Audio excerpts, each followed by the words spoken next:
ప్రతి అక్షరం ప్రజల పక్షం. HR9 న్యూస్ టీవీకి స్వాగతం, సుస్వాగతం. మీకు ప్రెజెంటేషన్ స్టిక్ బెటరా లేకపోతే పాయింటర్ బెటరా? స్టిక్ అయితే ఫోకస్ వస్తుందని కొంతమంది ఆర్గ్యుమెంట్.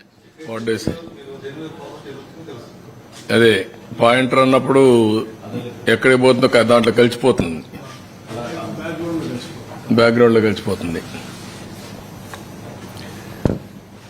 ఓకే, మీకు రెడీనా మీరు? ఓకే,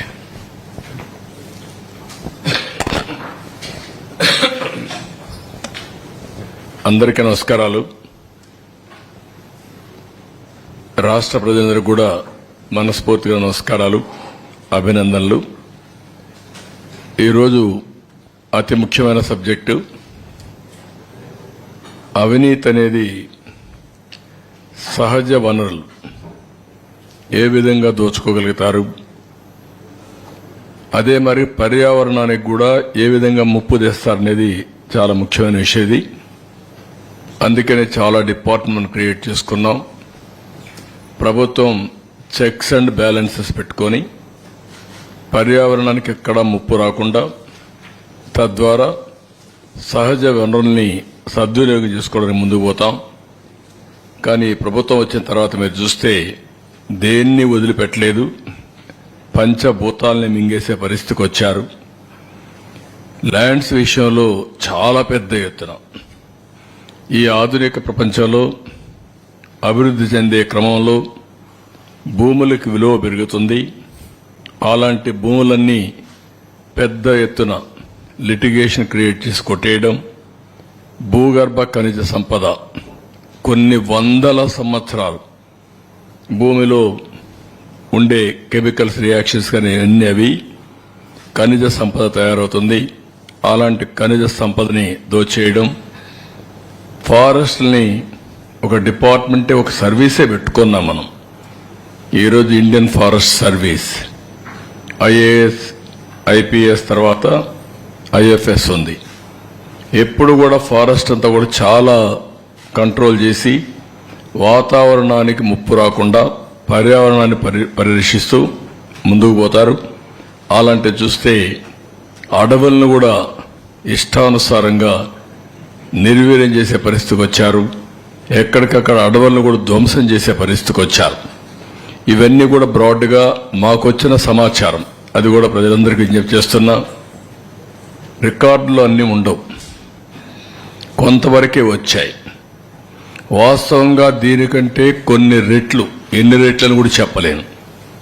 డబుల్ ఉన్నాయా, త్రిబుల్ ఉన్నాయా, 4 times ఉన్నాయా, వాస్తవాలు అక్కడి నుంచి వస్తే తప్ప మనం అన్ని కూడా వాస్తవాలను ఎస్టాబ్లిష్ చేసే పరిస్థితులు లేవు. అది నేను అప్పీల్ కూడా చేస్తాను పబ్లిక్కి.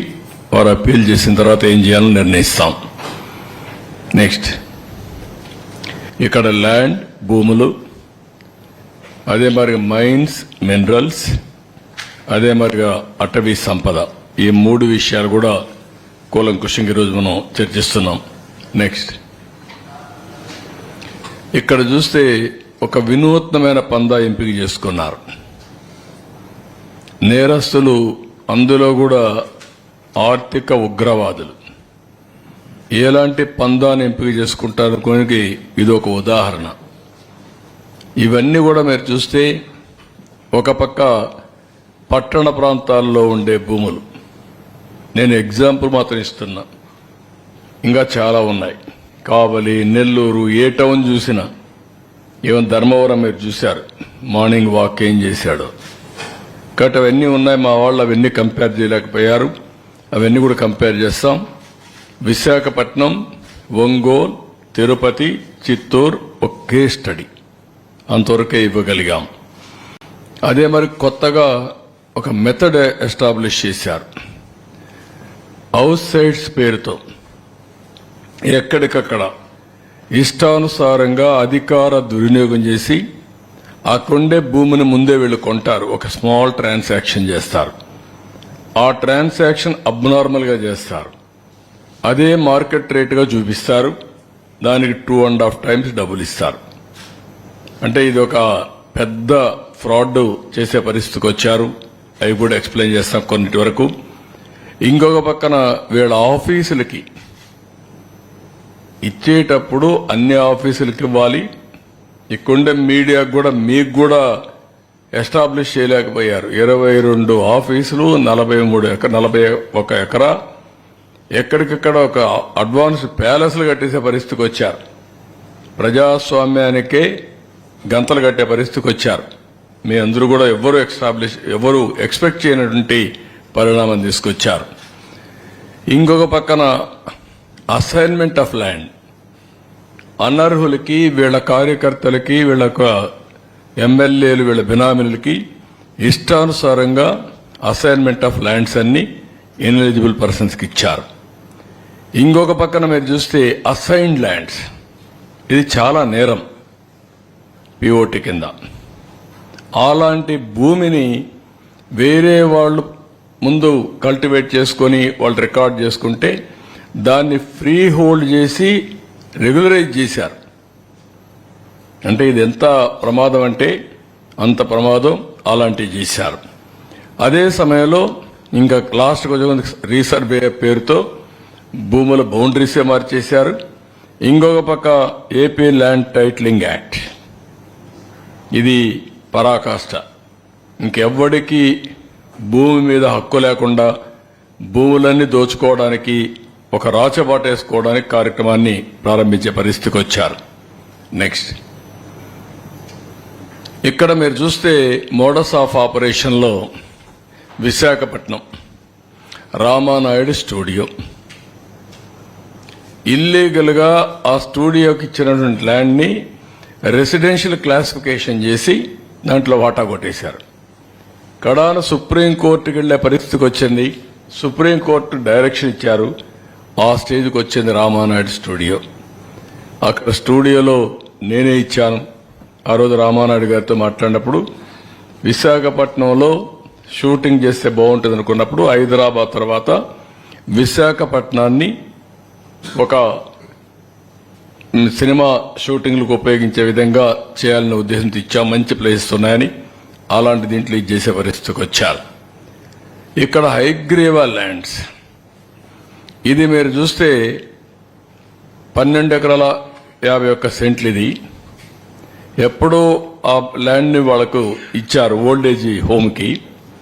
దాన్ని రెసిడెన్షియల్ డెవలప్మెంట్కి మార్చి ఎంవివి సత్యనారాయణ ఎంపీ కోటేసే పరిస్థితికి వచ్చాడు. ఓల్డేజ్ హోమ్ను కూడా వదిలిపెట్టలేదు కడాన. మామూలు భూములు కాదు ఇవన్నీ, అలాంటి గనులు అన్నమాట వీళ్ళు. ఇంకో పక్క శారదాపీఠం, 1,00,000 రూపాయల ఎకరా, ఆడైతే మంచి వాల్యూ ఉంది. 40 కోట్ల 50 కోట్ల తెలియదు, 15 ఎకరాలు కొత్త వలస భీముల్లో. ఇంకొక పక్క షాహీ హియరింగ్ కేర్ అని 1 ఎకరా 15 కోట్లుంటే ఫ్రీగా వీళ్ళ సొంత సొమ్ము అయినట్టు దానం చేసే పరిస్థితికి వచ్చారు. నెక్స్ట్ ఇంకొక పక్క దస్బల్లా ల్యాండ్స్, వాళ్ళకి ఆ భూములు వచ్చాయి. ఆ భూములు సుప్రీంకోర్టు వరకు పోయి ఫైట్ చేసి వస్తే రాణి ఆఫ్ వధ్వాన్ అనే అండ్ ఏజెన్సీ పేరుతో వాళ్ళకి లింక్ లేకపోయినా దాన్ని అపార్ట్మెంట్స్ తీసేసుకొని కన్స్ట్రక్ట్ చేసే పరిస్థితికి వచ్చారు. It is total illegal. వీళ్ళు ఇష్ట ప్రకారం బలవంతంగా ఆర్మ్ ట్విస్ట్ చేసి ఆ భూ కబ్జా చేసి వీళ్ళు అపార్ట్మెంట్స్ కట్టే పరిస్థితికి వచ్చారు. ఎంవివి ఎంకే హౌసింగ్, ఈ హౌసింగ్ చూస్తే ఎంపీ ఇంకా అద్దె లేదు, ఏమైనా చేయించేనా. అక్కడ అపార్ట్మెంట్ డెవలప్మెంట్ కోసం 10 ఎకరాల 57 సెంట్లు ఏది కోరమన్నపాలెం ల్యాండ్ ఓవర్స్ చీట్ చేసి 0.96% ప్రాజెక్టుల షేర్. ఎక్కడైనా ఇది జరుగుతుందా ప్రపంచంలో అడుగుతున్నా. అంటే ఎంత దౌర్జన్యం, ఎంత అరాచకం, ఎంత విధ్వంసం అంటే ఇవన్నీ పరాకాష్ట అన్నమాట. ఇంకో పక్క ఎంవివి పీక్ పర్మిషన్ ఎంవివి బిల్డర్స్కి ఇచ్చి టైటిల్ డిస్ప్యూట్ని ఇగ్నోర్ చేసి 65 కోట్లు TDR given out of turn ఇచ్చి ఇలాంటి ఇర్రెగ్యులారిటీస్ నేను చెప్పేటి కొన్నే చెప్తున్నా, టైం కూడా అంత ఉండదు కాబట్టి. ఇంకా రాను రాను అవన్నీ ఎస్టాబ్లిష్ చేస్తాం. ఈ మూడు నెక్స్ట్ ఇవి ఆ టైప్ ఆఫ్. ఇంకొక పక్క ఇది ఒంగోలు 101 కోట్ల రూపాయల ఆస్తి. ఇక్కడ కూడా ఎన్ని చేయాలనో అన్ని విధాలుగా ఫ్యామిలీ డిస్ప్యూట్స్ అని, unclaimed private lands, empty sites, government lands ఇవన్నీ గ్రాప్ చేసి created fake documents, fake will, partition deed, DK patta, family member certificates, death certificates, land conversion certificates, GPA, sale deeds ఇలాంటివన్నీ చేసి అన్నీ కూడా ఎక్కడికక్కడ గోల్మాలలు చేసి మొత్తం ఇది చేస్తే ఇటీవల కేసులు పెట్టారు. అక్యూజ్డ్ 77 మంది, టోటల్ ఫేక్ డాక్యుమెంట్స్ ఇది 572, టోటల్ విక్టిమ్స్ 112 మంది, హౌస్ సైడ్స్ ఎక్స్టెంట్ గ్రాబ్డ్ వచ్చి 27,610 స్క్వేర్ యార్డ్స్, వాల్యూ వచ్చి 101 కోట్ల రూపాయలు. ఇవి క్రియేటెడ్ సివిల్ లిటిగేషన్. అన్ని ఫేక్ డాక్యుమెంట్స్ చెప్పి ఇష్టానుసారంగా చేసి బలవంతంగా లాక్కునే పరిస్థితి పెద్ద ఇష్యూ అయింది. ఇది కూడా ఇన్వెస్టిగేషన్లో ఉంది యాజ్ ఆన్ టుడే. నెక్స్ట్ ఇది ఎంత దర్జాగా మీరు చూడండి, ఫ్లాగ్ పెట్టేసి ఇష్టానుసారంగా ఎక్కడికక్కడ కబ్జా చేసే పరిస్థితికి వచ్చారు, ప్రొక్లైన్స్ పెట్టి మరి. నెక్స్ట్ ఇక్కడ తిరుపతికి ఒక విచిత్రమైన పరిస్థితి ఉంది. ఇవన్నీ సెటిల్మెంట్ ల్యాండ్స్ తిరుపతిలో, లేకుంటే మఠం భూములు కూడా ఉన్నాయి అక్కడ. ఈ భూముల్ని ఇష్టానుసారంగా 22A ఉపయోగించి వీడు కొట్టేసే పరిస్థితికి వచ్చారు. మామూలు 1-2 కాదు, మొత్తం తిరుపతి, రేణిగుంట ఏరియా అంతా మీరు చూసి, చిత్తానూరు ఏరియా అంతా మొత్తం కూడా డిస్ప్యూటెడ్ ల్యాండ్, అవన్నీ సెటిల్మెంట్ ల్యాండ్స్. ఇవన్నీ ఇష్ట ప్రకారం కొట్టేశారు. నేను కొన్ని ఎగ్జాంపుల్ మాత్రం ఇస్తున్నా. 4.5 ఎకరాలు కాలువపురంబోక్ చిత్తానూరులో, తిరుపతి రూరల్ మండలం. ఇంకొక పక్కన 27.14 ఎకరాలు గవర్నమెంట్ ల్యాండ్ మంగళం, తిరుపతి అర్బన్. 3.3 ఎకరాలు కుంటపరంబోక్ ఇన్ దామినేడు, తిరుపతి రూరల్ మండలం. 1.33 acres ఆఫ్ కాలువపురంబోక్ ఇన్ చిగురువాడ, నార్త్ కంట్రీగా ఆఫ్ తిరుపతి రూరల్. 12.69 ఎకరాలు land ceiling government land in Surappa Kasam, Renigunta మండలం. 15.28 ఎకరాలు చెరువు ఇన్ కోట్ర మంగళం ఆఫ్ రేణిగుంట మండలం. 7.98 ఎకరాలు ఇది దుర్గ సముద్రం విలేజ్. ఇవన్నీ మీరు చూస్తే దేన్ని వదిలిపెట్టలేదు వీళ్ళు. కాలువపురంబోక్ వదిలిపెట్టలేదు, ప్రభుత్వ భూములు వదిలిపెట్టలేదు, కుంటపరంబోక్ వదిలిపెట్టలేదు, కడాన ల్యాండ్ సీలింగ్ భూమిని కూడా కొట్టేసే పరిస్థితికి వచ్చారు. అన్నిటికీ ఏంటి 22A. ఎవరి భూమి అయినా 22A పెట్టేస్తారు, వీళ్ళు రిజిస్ట్రేషన్ చేసుకున్నాక మార్చేస్తారు. ఇలాంటివి ఇష్టానుసారంగా చేసే పరిస్థితికి వచ్చారు. నెక్స్ట్ ఇది చిత్తూరులో 782 ఎకరాల భూమి. Violation of estate abolition act 1948. Combined ఆంధ్రప్రదేశ్లో నేను రెవెన్యూ మినిస్టర్గా ఉన్నప్పుడు నేను ఆలోచించేవాడిని. అప్పుడు అక్కడ ఒక ఏడీబీ రెడ్డి అని ఒక అతను ఉండేవాడు, సెటిల్మెంట్ ఆఫీస్ నెల్లూరులో ఒక ఆఫీస్ ఉండేది. ఆయన పని ఎవడికి భూమి కావాలో రాయిచ్చేవాడు. ఇది పని అన్నమాట, చాలా ఫేమస్ కూడా అది. అప్పుడు నేను ఆలోచించాను, ఎప్పుడో అయిపోయింది, ఇప్పుడేంటి ఈయన ఇస్తున్నాడని డిపార్ట్మెంట్ని అబాలిష్ చేశాం. డిపార్ట్మెంట్ని అబాలిష్ చేసిన తర్వాత చట్టంలో ఉన్నా కూడా ఆ భూమి చెందవలసింది గవర్నమెంట్కి. మీకు హైదరాబాద్లో ఒకటి ఉంది, ఎవాక్యుయేషన్ ప్రాపర్టీ. ఎప్పుడో కొంతమంది కంట్రీ డివైడ్ అయినప్పుడు పాకిస్తాన్కి వెళ్ళిపోయారు. ఆ భూములు ఎవరికి రావాలి? గవర్నమెంట్కి రావాలి. కొంతమంది ఫేక్ డాక్యుమెంట్స్ తయారు చేసుకుని ఆ భూములు కొట్టేసే పరిస్థితి వస్తూ వచ్చారు. నేను ముఖ్యమంత్రి అవుతాను, మీరు చాలా మంది చూసుంటారు. అప్పుడు బన్వర్లాల్ని ఒక ఐఏఎస్ ఆఫీసర్ని పెట్టా. అతను ఎక్కడ చూసినా ఒక బోర్డు పెట్టేవాడు, this land belongs to government, any trespass will be punished severely అని. అప్పట్లో నేను ఇంకోటి పెట్టాను, ఎంఆర్ఓకి ఒక ప్రొహిబిటరీ బుక్ పెట్టి ప్రభుత్వ భూములను ఐడెంటిఫై చేసి ఆ బుక్లో రాయాలి. రాసుకున్న తర్వాత ఆయన ఎవ్రీ వీక్ ఇన్స్పెక్ట్ చేయాలి. ఇది the custodian of that lands అన్నమాట. అదే సమయంలో కొత్తగా ఎంఆర్ఓ అనేస్తే అవి ఫిజికల్గా అతనికి హ్యాండ్ ఓవర్ చేసి ఈయన రిలీవ్ కావాలి. That was the rules I passed. 982 ఎకరాలు రాచమార్గంలో ఇచ్చేశారు. అక్కడ పెద్ద లీడర్ ఉన్నాడు దోపిడీ చేయడానికి. ఇది పుంగనూరు కాన్స్టిట్యున్సీ. అంటే ఎక్కడికి పోయారో నాకు అర్థం కావడం లేదు. అంటే ఏమైనా జరిగిపోతుందనే ధీమా, ఏమి చేసినా మేము తప్పించుకుంటామని ఒక గర్వం వచ్చి ఇష్టానుసారంగా చేసే పరిస్థితికి వచ్చారు. ఇవన్నీ కూడా ఫేక్ డాక్యుమెంట్స్ వీళ్ళు క్రియేట్ చేసుకున్నటువంటివి. 982 ఎకరాలు మొన్నే పట్టా చేసుకునే పరిస్థితికి వచ్చారు. నెక్స్ట్ ఇక్కడికి వచ్చే కొద్దికి హౌస్ సైట్స్ మీరు ఇక్కడ చూస్తే ఎంత దుర్మార్గం అంటే assigned lands, SC ST BC beneficiaries lands అన్ని ఫోర్సిబుల్గా తీసేసుకున్నారు. 10,000 ఎకరాలు.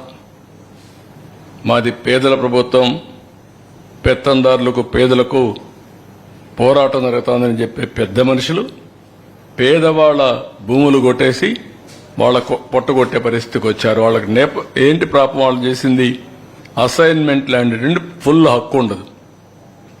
అలాంటిది చాలా జడ్జిమెంట్స్ కోర్టులో ఇచ్చారు.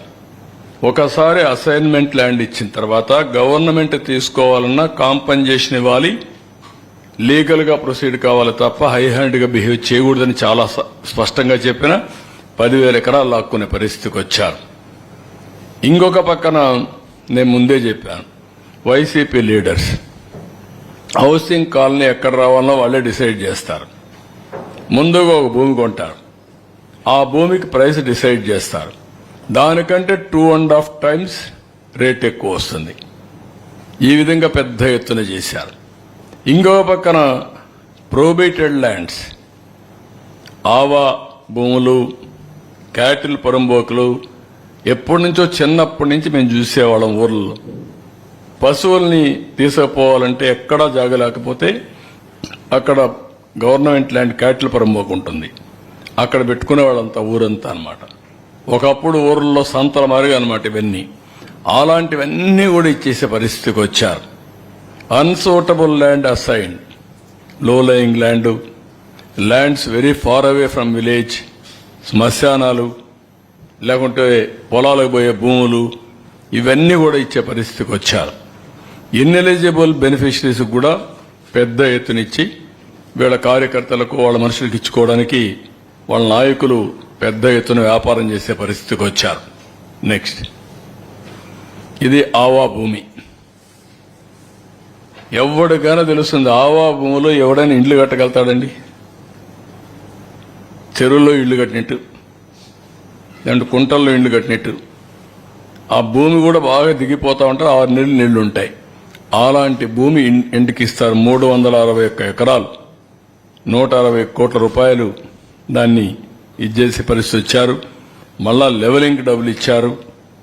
పెద్ద ఎత్తున ఇవన్నీ కూడా నివాసయోగ్యంగానే భూములు ఇచ్చే పరిస్థితికి వచ్చారు. ఇంకొక పక్కన మీరు చూస్తే ఇక్కడ lands acquired at high rates, 256 ఎకరాలు 185 crores గుడివాడలో పెద్ద ఎత్తున ల్యాండ్ అక్వైర్ చేశారు. 73 ఎకరాలు 51 కోట్లకి కేసరపల్లిలో ఇక్కడ చేశారు. దీనికైతే మీరు చూస్తే 5 times ఎక్కువ ఇచ్చారు.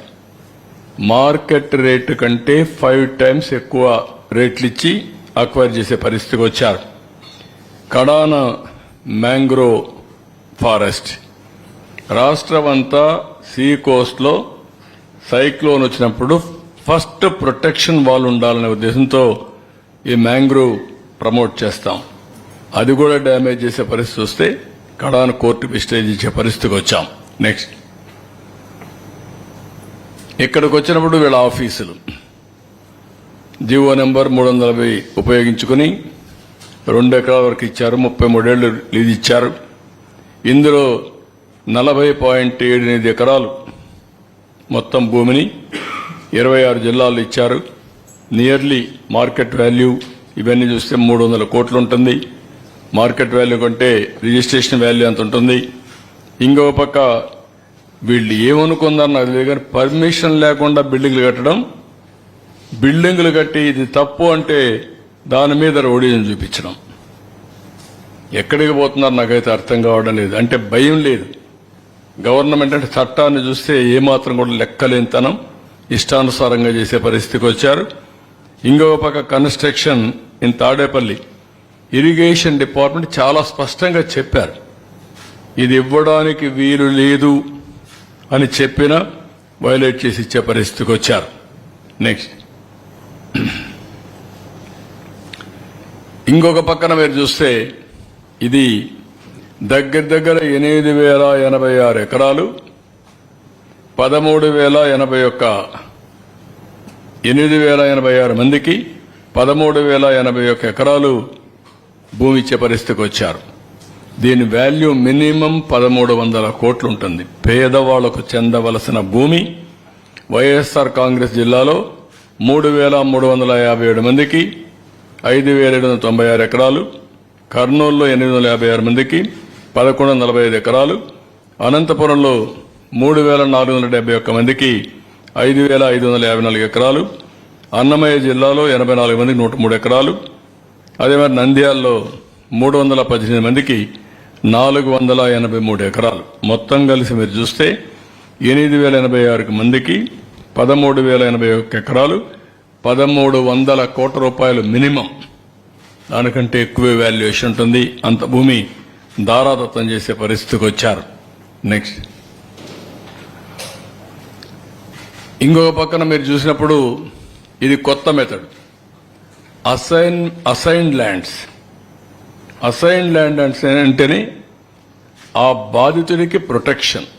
పేదవాళ్ళకు భూములు ఇస్తాం, వాళ్ళు అమ్మేసుకుంటున్నారు, వాళ్ళ దగ్గర నుంచి వేరే వాళ్లకు బదిలీ అయిపోతున్నాయి. అలాంటప్పుడు అసైన్డ్ అంటే ఎవరైనా కానీ రాసుకున్నా అది చెల్లదు, రిజిస్ట్రేషన్ చేసుకున్న చెల్లదు, అది నేరం కూడా.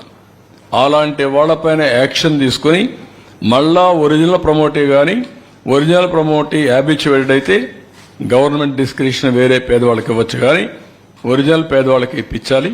వాళ్ళ అమాయకత్వం మీద వీళ్ళ ఇష్ట ప్రకారం చేయడానికి వీలు లేదు.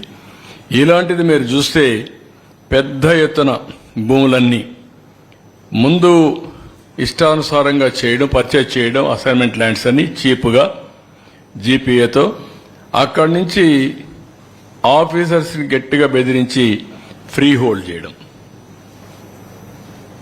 ఇది ఒక చాలా వరకు పిఓటి యాక్ట్ కూడా వైలేట్ చేసే పరిస్థితి. స్ట్రైట్ అవే ఇలాంటి భూములన్నీ పట్టాలు చేసుకున్న వారు ఇది చట్ట ప్రకారం జైల్లో పెట్టాలి. దాంట్లో ఇంక ఎగ్జిక్యూషన్ లేదు, ఇది ఎగ్జంప్షన్ లేదు. ఎంత దుర్మార్గం అంటే ఇదే మార్గ అసెంబ్లీలో మీరు చూసుంటారు. కంబైన్డ్ ఆంధ్రప్రదేశ్లో 600 ఎకరాలు భూమి ఇడుపులపాయలో ఇదే మారిగా పేదవాళ్ల భూములన్నీ పట్టాలు చేసుకుంటే మేము ఆ రోజు సర్వే చేపించి హెలికాప్టర్ పంపించి, ఇది డ్రోన్ పంపించి హెలికాప్టర్ పంపించి మొత్తం ఫోటోలను తీసుకొచ్చాం. విమానం పంపించి మొత్తం సర్వేలు తీసుకొచ్చాం. సర్వేలు చేసి తీసుకొచ్చి అసెంబ్లీలో పెడితే మా నాన్న తెలియకుండా చేశాడు కాబట్టి అది తప్పయింది. ఇప్పుడు చెప్తున్నాను, నేను దాని మొత్తం భూమి అంతా కూడా గవర్నమెంట్కి ఇచ్చేస్తానని చెప్పి దానికోసం ఒక అమ్యూనిటీ స్కీమ్ ఒకటి అనౌన్స్ చేశాడు. ఎవరైనా తెలియకుండా మీరు భూమి కానీ మరిగా పట్టా చేసుకోవాలంటే మీరు కూడా ఇచ్చేయండి, మీ మీద కూడా కేసులు ఉండవని. ఇప్పుడు వీళ్ళు ఏమన్నా నాకైతే అర్థం కావడం లేదు. ఆ రోజు మేము ఫైట్ చేశాం, ఈ రోజు కూడా ఇవన్నీ చేసి ఎవరైతే తప్పు చేయని వాళ్ళపైన కేసులు పెడతారు, ఇలాంటి ఇష్టానుసారంగా లూటీ చేస్తూ ఇష్టానుసారంగా ముందుకు పోయే పరిస్థితికి వచ్చింది. నెక్స్ట్ ఇక్కడ మీరు చూడండి, జనరల్గా రాజముద్ర అది ఆంధ్రప్రదేశ్ ప్రభుత్వం. ఇక్కడేంటి, దీని మీదనే పెద్ద ఎత్తున మేము పోరాడాం. శాశ్వత భూ హక్కు మరియు భూరక్ష పథకం, ఏదో ఈయనిచ్చినట్టు ఆ భూమిని తరతరాలుగా వారసత్వంగా భూమి వచ్చింది, కష్టార్జితం భూమి వచ్చింది. ఆ భూమి అతను కొనుక్కుంటే ఈయన ఫోటో వేసుకొని ఊరిగే పరిస్థితికి వచ్చాడు. ఇవన్నీ కూడా ఒక మనిషి యొక్క అహంభావం. నాకు ఎదురు లేదు, నా ఇష్ట ప్రకారం చేస్తాను, ఏం చేస్తే చెల్లుబాటు అవుతుంది అనే అహంభావంతో పోయే పరిస్థితికి వచ్చారు. దీని ఖర్చు 13 కోట్లు. అంటే పబ్లిసిటీ పిచ్చి పరాకాష్ట. ఆ పిచ్చికి కూడా అద్దులుంటాయి.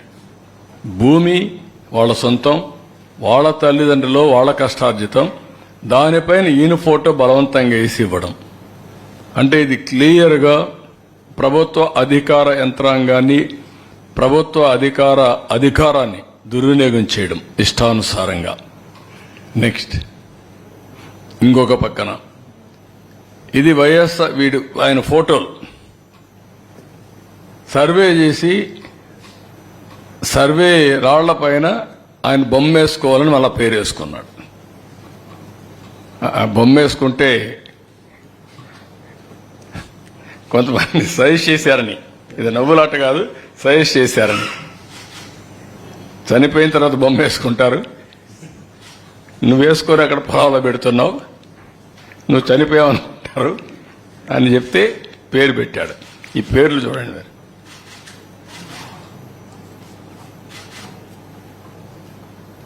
దీనికి ఖర్చు ఎంత? దగ్గర దగ్గర 640 కోట్లు. గ్రనేట్ కావాలి దీనికి. దీన్ని పిచ్చనాలనా, మదమనాలనా, అహంకారం అనాలనా, నాకు అడ్డు లేదనే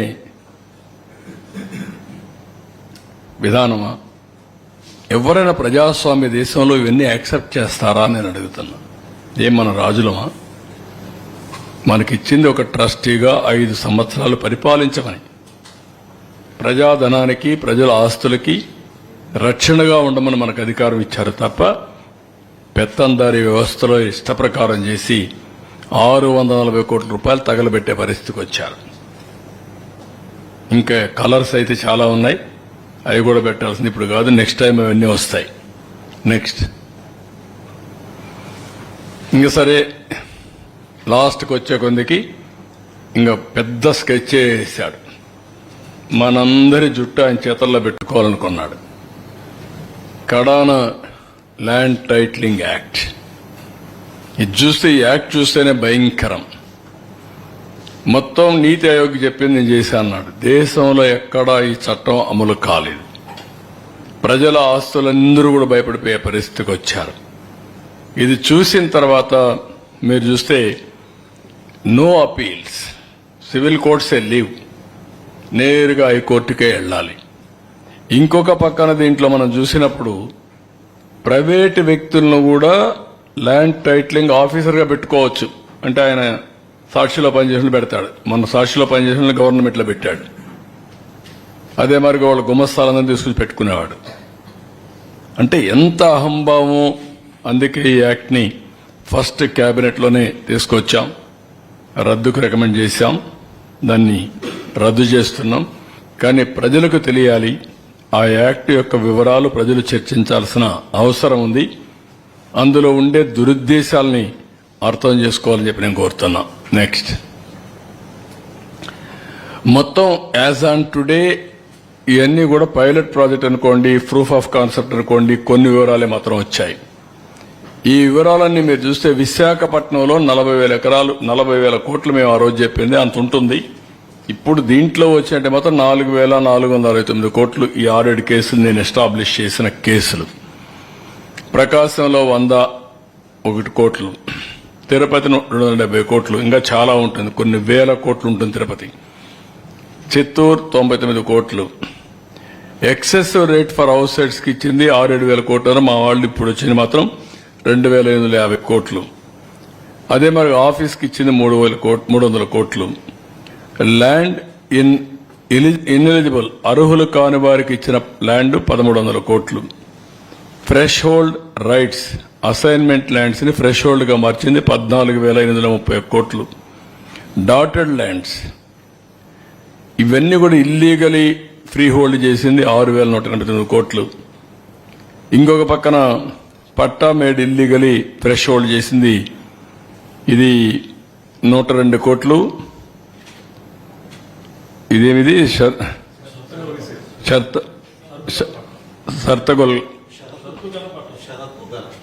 షర్తగల పట్టా ఉంది, అవనగడ్డలో ఉంది. కొన్ని ఏరియాల్లో కొన్ని అప్పుడు ఉండే ఇదంతా స్పెసిఫికేషన్స్ ప్రకారం సర్వీస్ ఇనామ్ మేడ్ ఇల్లీగల్ ఫ్రీ హోల్డ్ చేసి 4,105.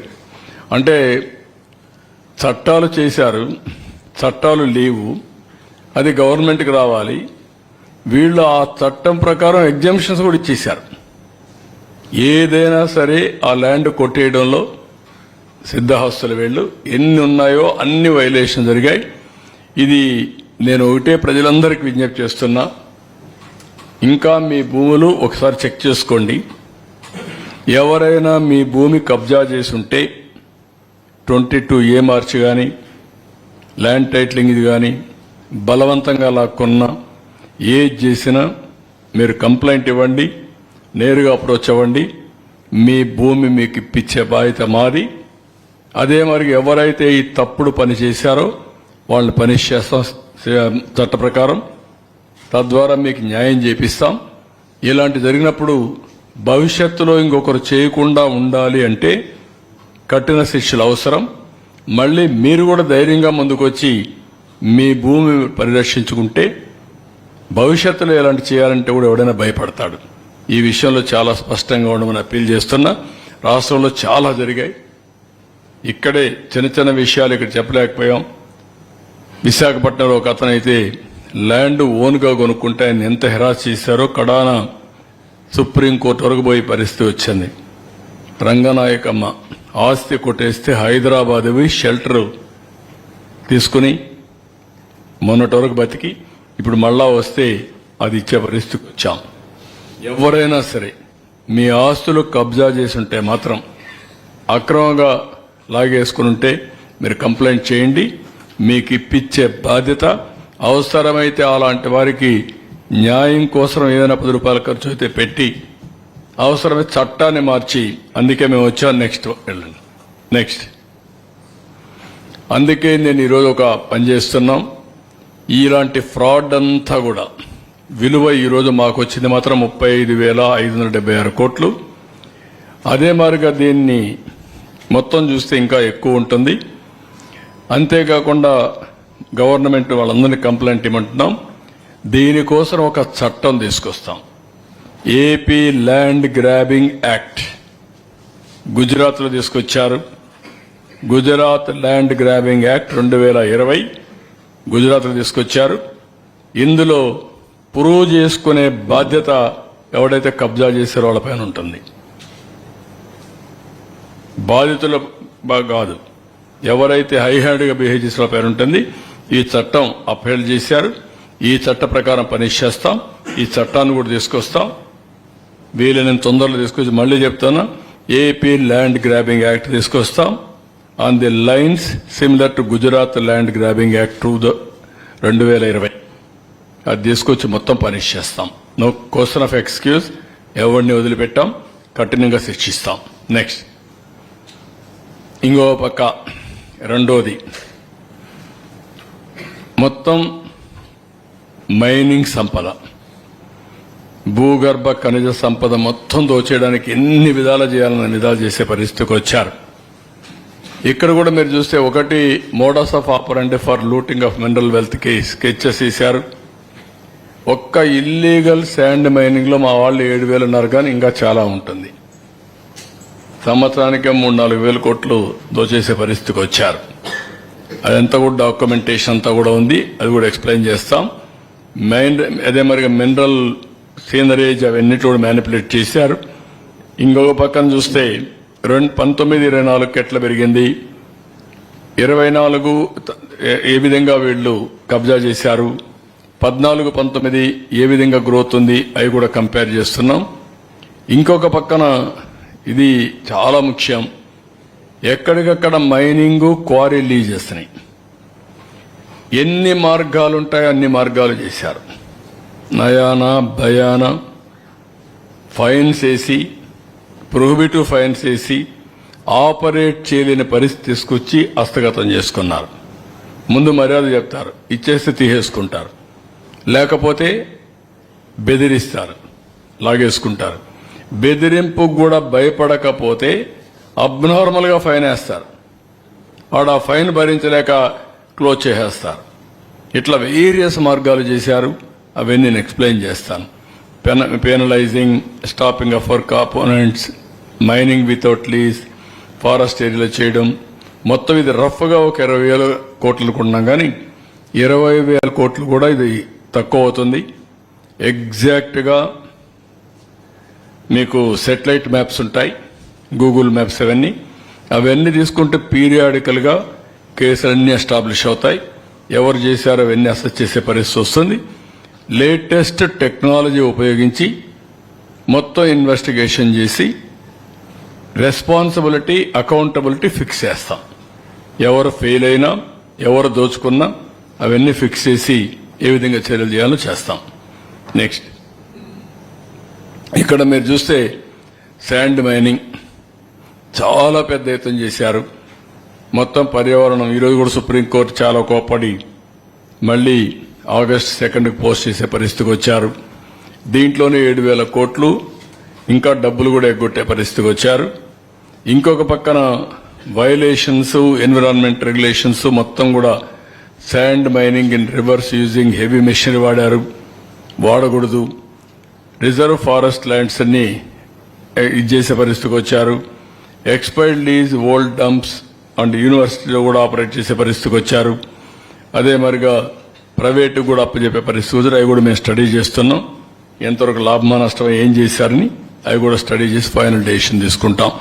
దెన్ నెక్స్ట్, ఇంకొక పక్కన ఇక్కడ చూస్తే మీరు మాన్యువల్ పర్మిట్స్ ఇవ్వడం, క్యాష్ పేమెంట్స్ తీసుకోవడం, ఇర్రెగ్యులర్ సబ్మిషన్స్ ఆఫ్ రిటర్న్స్ పెట్టడం, ఎక్కడ కూడా డాక్యుమెంట్ లేకుండా చేయడం, forcible transfer of lease rights చేయడం, టార్గెటెడ్ ఇన్స్పెక్షన్, అది కానీ వాడు వినకపోతే కొంతమందిని పంపించి టార్గెటెడ్ ఇన్స్పెక్షన్ చేసి హెవీ పెనాల్టీస్ వేయడం, selective blocking of lease IDs, dealers అవన్నీ చేయడం.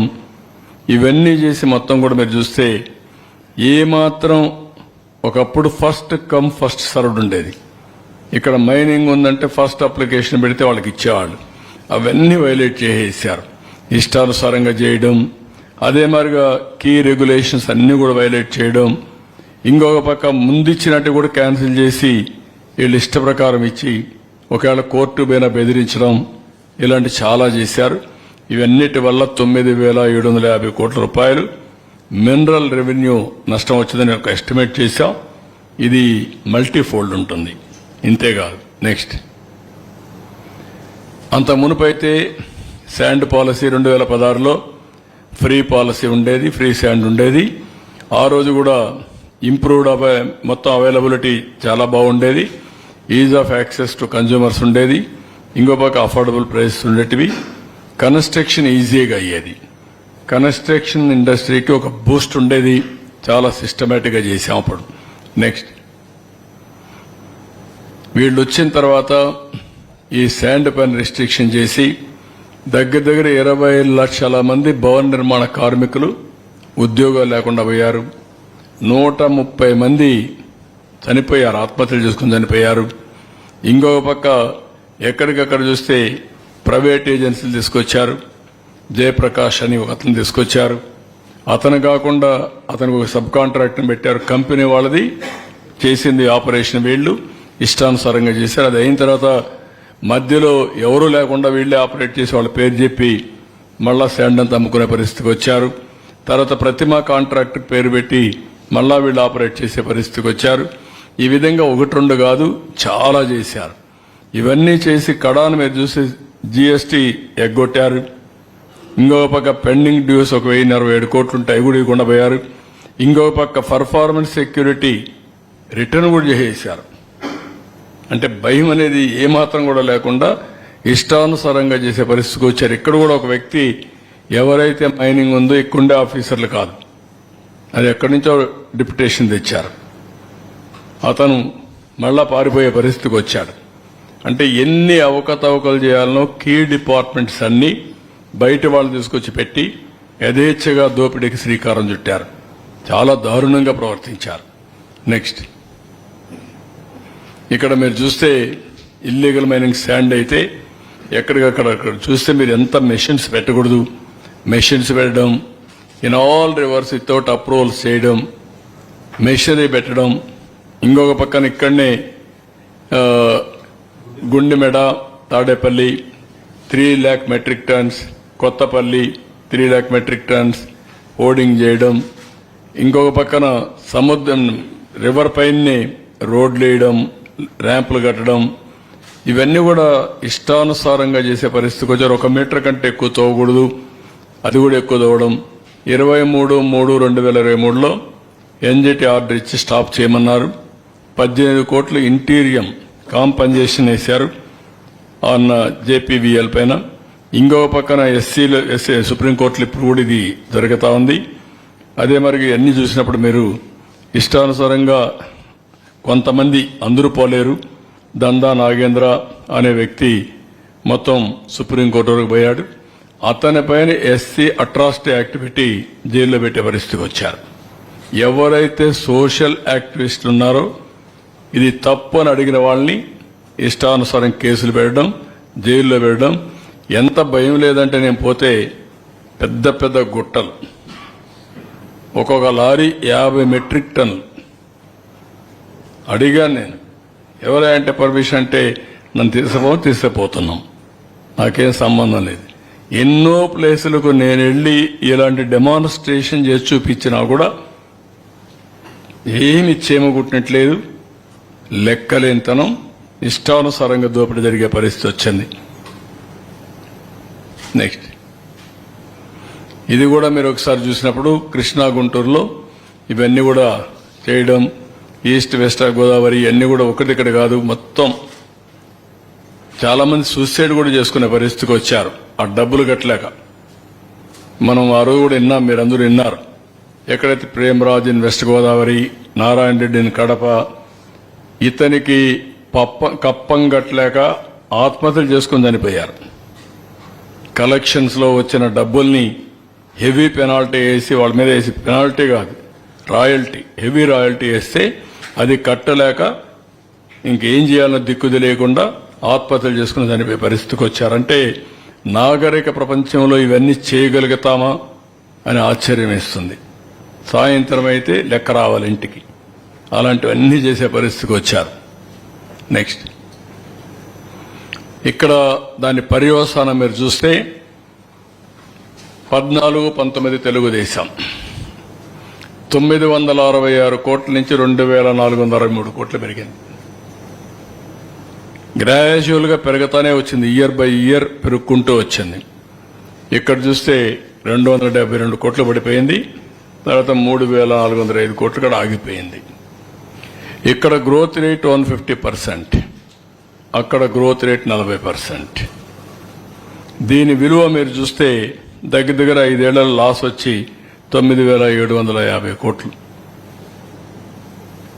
అంటే ఇది ఓన్లీ లెక్కలు మాత్రం వేసుకుంటే ఇల్లీగల్ గా కొటేషన్ చాలా ఉంది, ఇష్టానుసారంగా ఇది ఒక పక్కన మినరల్ వెల్త్ ని ప్రొటెక్ట్ చేసుకుంటూ రెగ్యులేట్ చేసి ఎప్పటికప్పుడు దాన్ని ఉపయోగించుకుంటే వచ్చే ఆదాయం, అట్ట కాకుండా ఇల్లీగల్ గా దోపిడీ చేసి ఉన్నట్టు ఖాళీ చేసేయడం, ఫర్ ఫ్యూచర్ కూడా రిజర్వ్స్ లేకుండా చేసేయడం, అది ఇప్పుడు జరిగినటువంటి కార్యక్రమాలు. నెక్స్ట్, ఇక్కడ మీరు చూస్తే సిఏజిఆర్ సంవత్సరం 24% పెరిగింది, అక్కడికి వస్తే 7% తగ్గిపోయింది. అంటే 5 ఏళ్లలో ఆవరేజ్ గ్రోత్ రేట్ 24% అయితే అక్కడ 7%. ఇది ఎవరికి పోయింది? నేరుగా అవినీతి, దోపిడీ. కడాన విచిత్రంగా మీరు ఒకసారి ఆలోచిస్తే ఫారెస్ట్ అండ్ మైనింగ్ ఒక మంత్రి ఎప్పుడూ ఉండడు, డిఫరెంట్ మినిస్టర్స్ ఉంటారు. చెక్స్ అండ్ బ్యాలెన్సెస్ ఇవి. మైనింగ్ ఉన్నప్పుడు వీళ్ళు లీజుకి అప్లై చేస్తారు, ఫారెస్ట్ ఏరియాలో అతను ఇవి ఉంటుంది, అలాంటివన్నీ కంట్రోల్ చేస్తారు. 2 డిపార్ట్మెంట్ కూడా ఒకేసారి ఇవ్వడం ఫస్ట్ టైం ఇది. చరిత్రలో. చెక్స్ అండ్ బ్యాలెన్సెస్ కూడా దొంగ చేతికి తాళాలు ఇచ్చినట్టు ఒకరినే పెట్టుకుని దోపిడీకి ఫ్రీ చేశారు. మొత్తం రాష్ట్రం అంతా ఇష్టానుసారంగా చేసే పరిస్థితికి వచ్చారు. నెక్స్ట్, ఇక్కడ మీరు చూస్తే ఎంత భయంకరం అంటే సిలికా, నెల్లూరు జిల్లా లీజ్ హోల్డర్స్ అందరినీ ఫోర్స్ చేసి వాళ్ళు చెప్పిన రేటుకి వీళ్ళు చెప్పిన రేటుకే మొనోపలి ప్రకారం వాళ్ళకే అప్పచెప్పాలి. 20 మంది లీజెస్ ఉంటే వాళ్ళందరూ కూడా ఒక స్లేవ్స్ మారిగా తయారు చేసి వీళ్ళకే అమ్మే వ్యవస్థను తీసుకొచ్చారు. బై ఫోర్స్ నువ్వు ఇంతకు ఇవ్వాలి, ఇవ్వకపోతే క్యాన్సిల్ చేస్తాం, వాళ్ళు మొత్తం చేసే పరిస్థితికి వచ్చారు. గ్రనైట్ ఇక్కడ 215 కోట్లు వేశారు ఎంఎస్ఎంఎస్పి గ్రనైట్.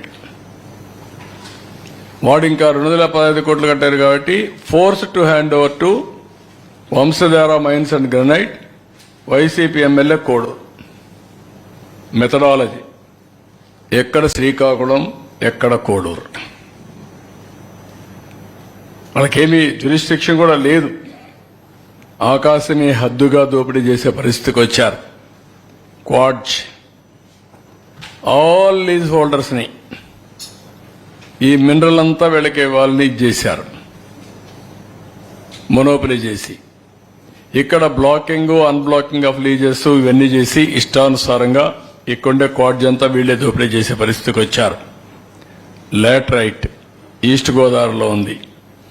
అది బలవంతంగా లీజ్ హోల్డర్స్ ని ఫోర్స్ చేసి వీళ్ళు హ్యాండ్ ఓవర్ చేసుకుని వీళ్లే ఆపరేట్ చేసే పరిస్థితికి వచ్చారు.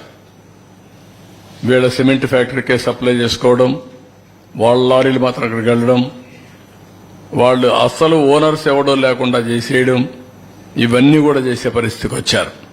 నెక్స్ట్, ఇక్కడ మీరు చూస్తే Prakasam vigilance and enforcement conducted inspections in 1920 155 quarry leases మీద ఇన్స్పెక్ట్ చేశారు. డిమాండ్ నోటీస్ ఇచ్చింది 23కి ఇచ్చారు. అంటే అప్పటికే 150 మంది సరెండర్ అయిపోయారు, మిగిలిన అందరూ సరెండర్ అయ్యారు. 23 మందికి 614 కోట్లు వేశారు. 614 కోట్లు వేసి వాళ్ళందరికీ ఆప్షన్ లేదు, షట్ డౌన్ చేసుకునే పరిస్థితి తీసుకొచ్చారు. ఆపరేషన్స్ అన్ని మూసేసుకునే పరిస్థితికి వచ్చారు. ఇంకొక పక్కన మీరు చూస్తే Chittoor district targeted inspections for carried. ఇందులో కూడా black granite leases in Chittoor district 248 కోట్లు పెనాల్టీ వేశారు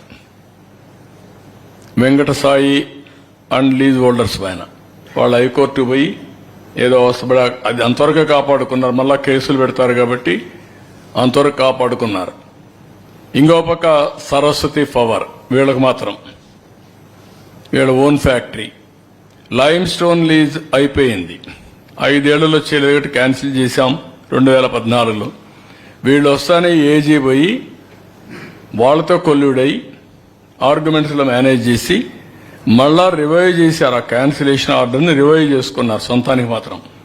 మీకు మాత్రం సొంతానికి మాత్రం రివైవ్ చేసుకోవాలి, బయట వాడు ఎవడో ఆపరేట్ చేయడానికి వీలు లేదు. This is the operations they have done. ఇంకొక పక్క ఈశ్వరాపురం కాలర్ గ్రనైట్ చిత్తూరులో జూన్ 21. ఇవన్నీ కూడా మీరు చూస్తే 5 అప్లికేషన్స్ ఇష్టానుసారంగా ఓవర్లుక్ చేసి ప్రియారిటీ అన్ని మంత్రికి కావాలి. 28 అర్లియర్ అప్లికేషన్స్ అన్ని వైలేట్ చేసి మంత్రికి కావలసిన వాళ్ళకి వాళ్ళ బంధువులకు వాళ్ళకి లైసెన్స్ ఇచ్చేశాడు, లీజులు ఇచ్చుకునే పరిస్థితికి వచ్చారు. అంటే 1-2 కాదు, ఏది చూసినా వైలేషన్, దౌర్జన్యం. కడ నాలాంటి వాడిని బయట రానియకుండా చేస్తా అన్నప్పుడు మామూలు వాళ్ళు వీళ్ళకి ఒక లెక్క కూడా కాదు. అలాంటి దుర్మార్గమైన కార్యక్రమాలు చేశారు. నా కాన్స్టిట్యున్సీలో చేశారు. కడాన నా కాన్స్టిట్యున్సీకి వెళితే నన్నే క్వారీ దగ్గరికి పోనీయకుండా ఉంటే బలవంతంగా నేను సర్ప్రైజ్గా చెప్పకుండా నేను క్వారీ దగ్గరికి వెళ్ళి డెమాన్స్ట్రేట్ చేశాను. కేజీఎఫ్ మైనింగ్ మారిగా ఇక్కడ మైనింగ్ చేసే పరిస్థితికి వచ్చారు. అవన్నీ చూపించాను. అంటే 3 ఏళ్లలో పెద్ద ఎత్తున లూటీ చేస్తే అది ఆపడానికి నాకు దేవుడు కనపడ్డాడు. నేను లెటర్ రాస్తే పట్టించుకోరు. Then I have to write letters continuously. మా వాళ్ళ పంపించాలంటే భయం, మా వాళ్ళకి కొడతారు, కేసులు మా మీద పెడతారు. మళ్ళీ అంటే ప్రభుత్వ ఆస్తుల్ని కాపాడడానికి ఎన్ని విధాల అవస్థపడ్డామో అన్ని విధాల అవస్థపడ్డాం. అయినా కూడా కోఆపరేషన్ రాలేదు, దోపిడీ మాత్రం ఆగలేదు, ఇష్టానుసారంగా చేసే పరిస్థితికి వచ్చారు. నెక్స్ట్, ఇంకో పక్క గ్రనైట్, సిలికా శాండ్, గ్రావెల్ ఇవన్నీ ఫారెస్ట్ ఏరియాలు. ఇక్కడ ఇది కుప్పం ద్రవిడ యూనివర్సిటీ. ద్రవిడ యూనివర్సిటీలో illegal mining. Can you imagine? అది కూడా ఆపలేకపోయాం. అక్కడ ఒక రిజిస్ట్రార్, ఒక వైస్ ఛాన్సలర్ ఉంటారు. ఏమనాలి వాళ్ళని? అంటే ఎంత భయంకరమైన వ్యక్తులు, ఎక్కడికి పోయింది పరిపాలన, ఎంత జరిగిందో మీరు ఒక్కసారి గుర్తుపెట్టుకోవాలి. గ్రావెల్ ఈస్ట్ గోదావరి మీరు చూడండి ఎట్లా కొట్టేశారు. దానిపైన పాప మా రామకృష్ణ ఆడేటప్పుడు మా పార్టీలో ఉండేటప్పుడు బీజేపీ ఎమ్మెల్యే అయ్యాడు. ఎన్ని కేసులు పెట్టాలని కేసులు పెట్టారు అది మీద. ఇంకొక పక్కన సిలికా శాండ్ నెల్లూరు, మన చంద్రమోహన్ రెడ్డి పెద్ద ఇష్యూ చేసి అక్కడంతా పెద్ద ఫైట్ చేశాడు. క్వాడ్జ్ నెల్లూరు అటు చూడండి ఎంతవరకు లాగిచ్చేశారంటే ఇష్టానుసారంగా దోపిడీ చేశారు. నెక్స్ట్, దీనివల్ల దగ్గర 19,000 కోట్ల రూపాయలు. Inefficient mineral administration 9,750. ఇన్ఎఫిషియంటే కాదు, కొల్యూషన్.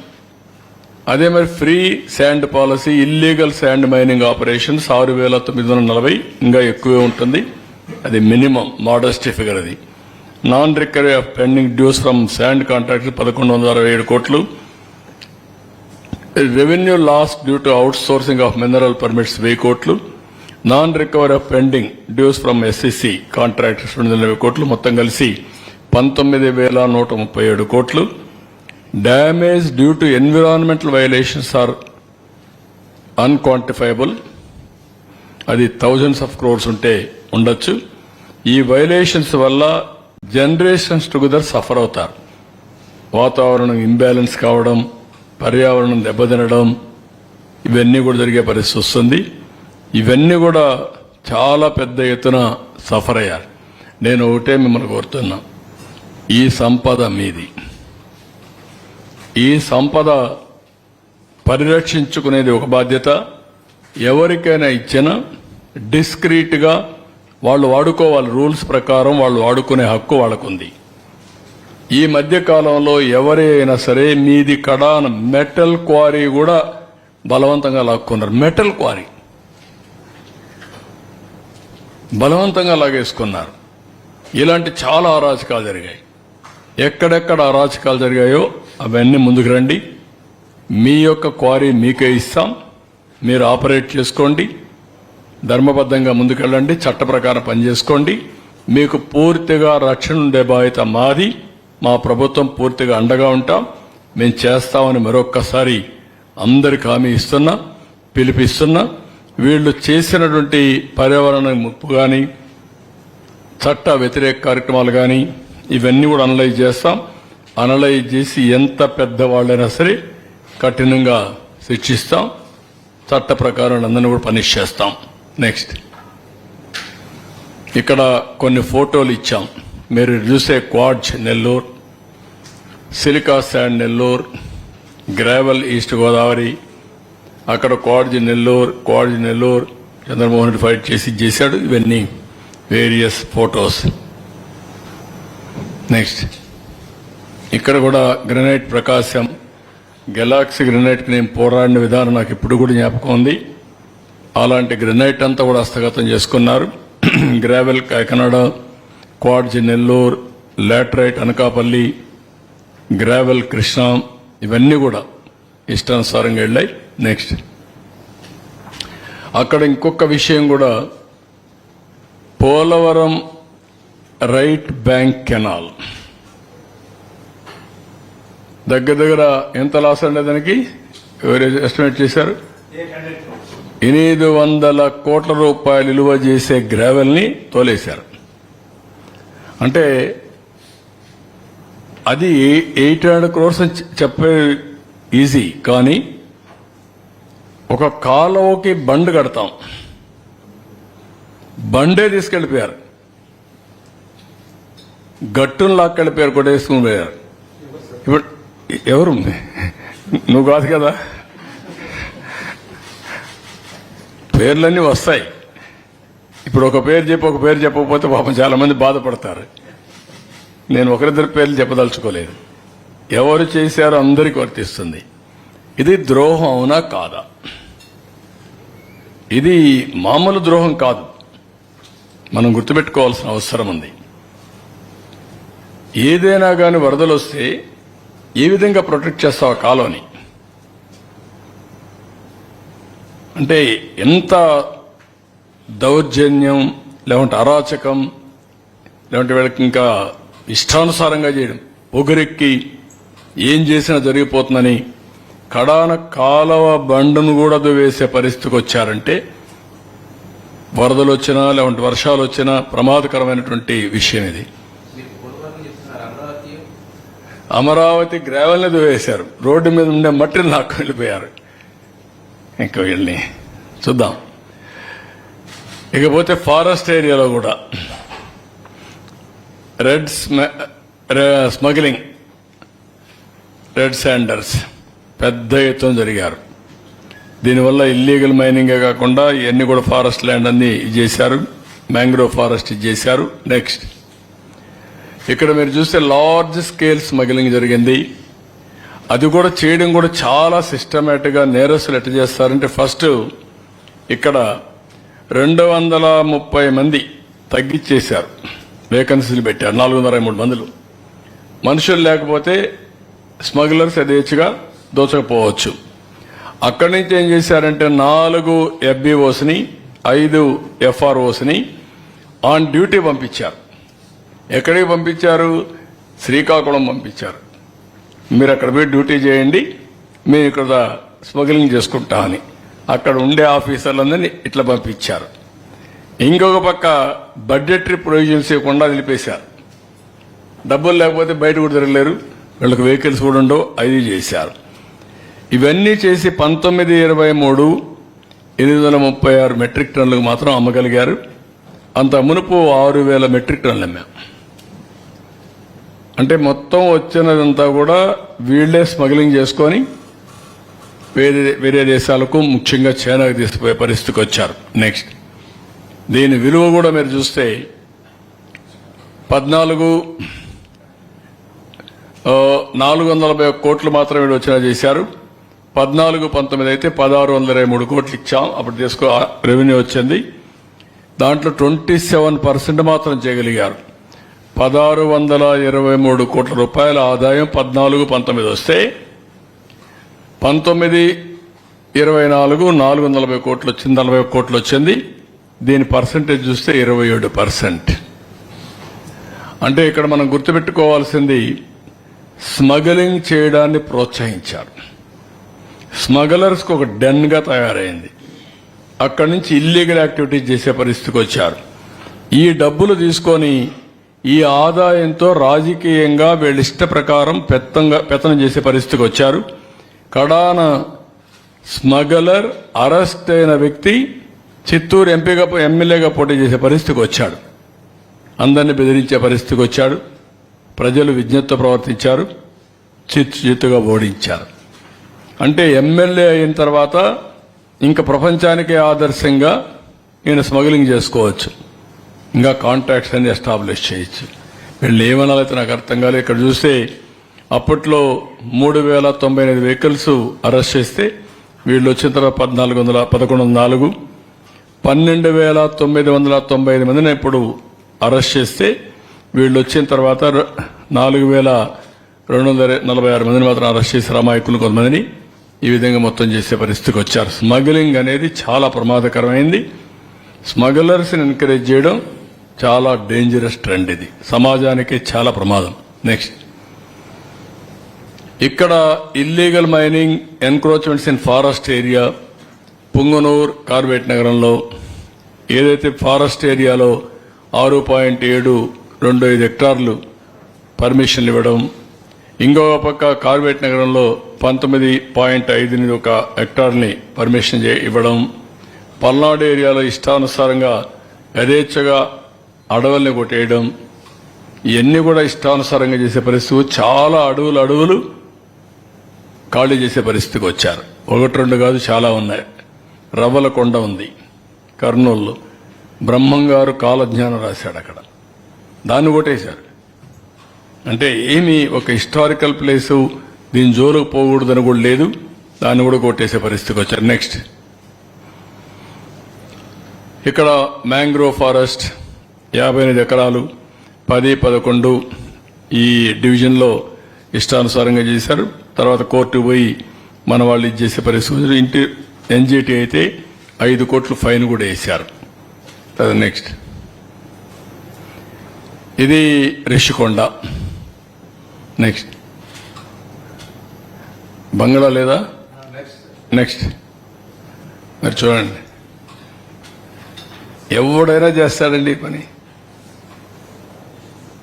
ఎంత కొవ్వు ఉండాలండి మనుషులకి. దాన్ని మాట్లాడతారు. ఇప్పుడు ఆ బిల్డింగ్ ఎందుకు కట్టారంటే ప్రెసిడెంట్ ఆఫ్ ఇండియా వస్తాడంట, ప్రైమ్ మినిస్టర్ వస్తారంట, వాళ్ళ గెస్ట్ హౌస్ కింద వీళ్ళు కట్టారండి. ప్యాలెస్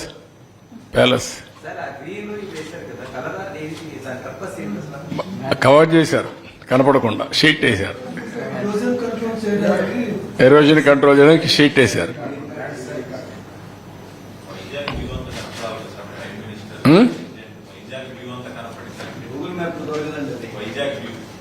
లేదా అమెరికా ప్రెసిడెంట్ చేస్తారేమో. అంటే ఎంత అజం ఉండాలి ఒక వ్యక్తికి.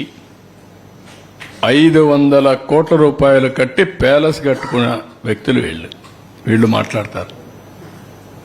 ఇప్పుడు ఏం చేయాలని అడుగుతున్నారు అందరూ. దాన్ని ఏం చేయాలి నాకైతే అర్థం కాల, మీరే చెప్పాలా. ఇలాంటివి అరాచకాలకు పరాకాష్ట. ఇలాంటి ఆలోచన విధానం ప్రజలకు సేవకులుగా ఉండాలి తప్ప రాజులు కాదు, రారాజులు కాదు. అవన్నీ అయిపోయినాయి, ఇంకా వీళ్ళలో మార్పు రాలేదు. ఇది ప్రజాధనాన్ని అడ్డంగా దుర్వినియోగం చేయడం. ఫారెస్ట్ అనేది, ఋషికొండ అనేది ఋషులు అక్కడ తపస్సు చేసిన ప్రాంతం. అది ఒకప్పుడు ఎవరైనా సరే విశాఖపట్నానికి వస్తే ఈ కొండ చూసిన తర్వాత మేము విశాఖపట్నం వచ్చామని ఈ ఓడలు ఇవన్నీ వచ్చినప్పుడు, పడవలు వచ్చినప్పుడు చూసుకునేవారు. అలాంటి ఋషికొండకు కూడా ఇది చేసే పరిస్థితి వచ్చారు. అక్కడ ఎర్రదెబ్బలు అవన్నీ అయిపోయినాయి, అవేం కనపడవు ఇప్పుడు. లేవు కదా, అన్ని పోయినాయి కదా, అయిపోయినాయి, మింగేశారు అవన్నీ. అది ఎంత బ్యూటిఫుల్గా ఉందంటే, నేను టూరిజాన్ని ప్రమోట్ చేయడానికి దాన్ని అంతా రిజర్వ్ చేసి ఒక కొన్ని వందల సంవత్సరాల్లో అలాంటివన్నీ ఏర్పడతా ఉంటాయి.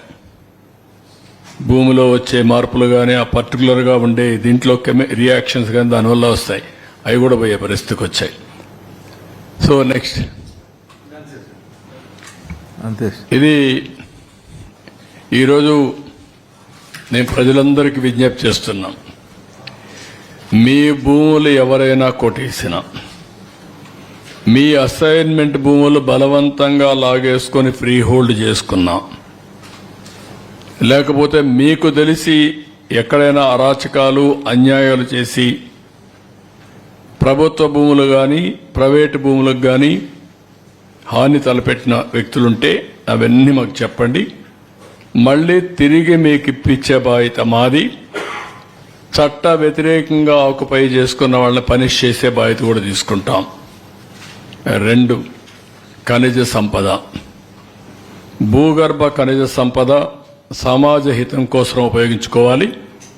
అది కూడా వాల్యూ అడిషన్కి వెళ్ళాలి తప్ప ఇష్టానుసారంగా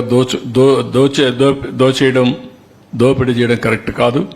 అందరికీ విజ్ఞప్తి చేస్తున్నా, ఎవరైనా మీవి క్రషర్ దగ్గర నుంచి పెద్ద పెద్ద క్వారీ వరకు ఏదున్నా కూడా మీవి కానీ బలవంతంగా లాగేసుకుంటే మీరు మాకు రిపోర్ట్ చేయండి. ముందుకు రండి, ధైర్యంగా మీకు ఇప్పిస్తాం. యథేచ్ఛగా ఫ్రీగా మీరు చేసుకునే స్వేచ్ఛ మీకు కల్పిస్తాం. ఇది 2వది. 3వది, ఫారెస్ట్ ఏరియాని ఏ విధంగా కొట్టేశారో మీరే చూశారు.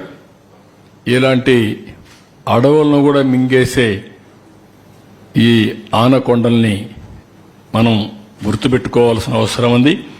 వీళ్ళందరినీ పనిష్ చేయాల్సిన అవసరం ఉంది. ఆ రోజు ఫారెస్ట్ మినిస్టర్గా పనిచేసిన వ్యక్తులు కానీ ముఖ్యమంత్రిగా పనిచేసిన వ్యక్తులు కానీ పదవికి అర్హుల? ప్రజాస్వామ్యంలో ఇలాంటి వ్యక్తులు ఉండవలసిన అవసరం ఉందని కూడా ప్రజలు ఆలోచించాల్సిన అవసరం ఉంది. ఈరోజు మేము ఇచ్చిన డేటా చాలా తక్కువ.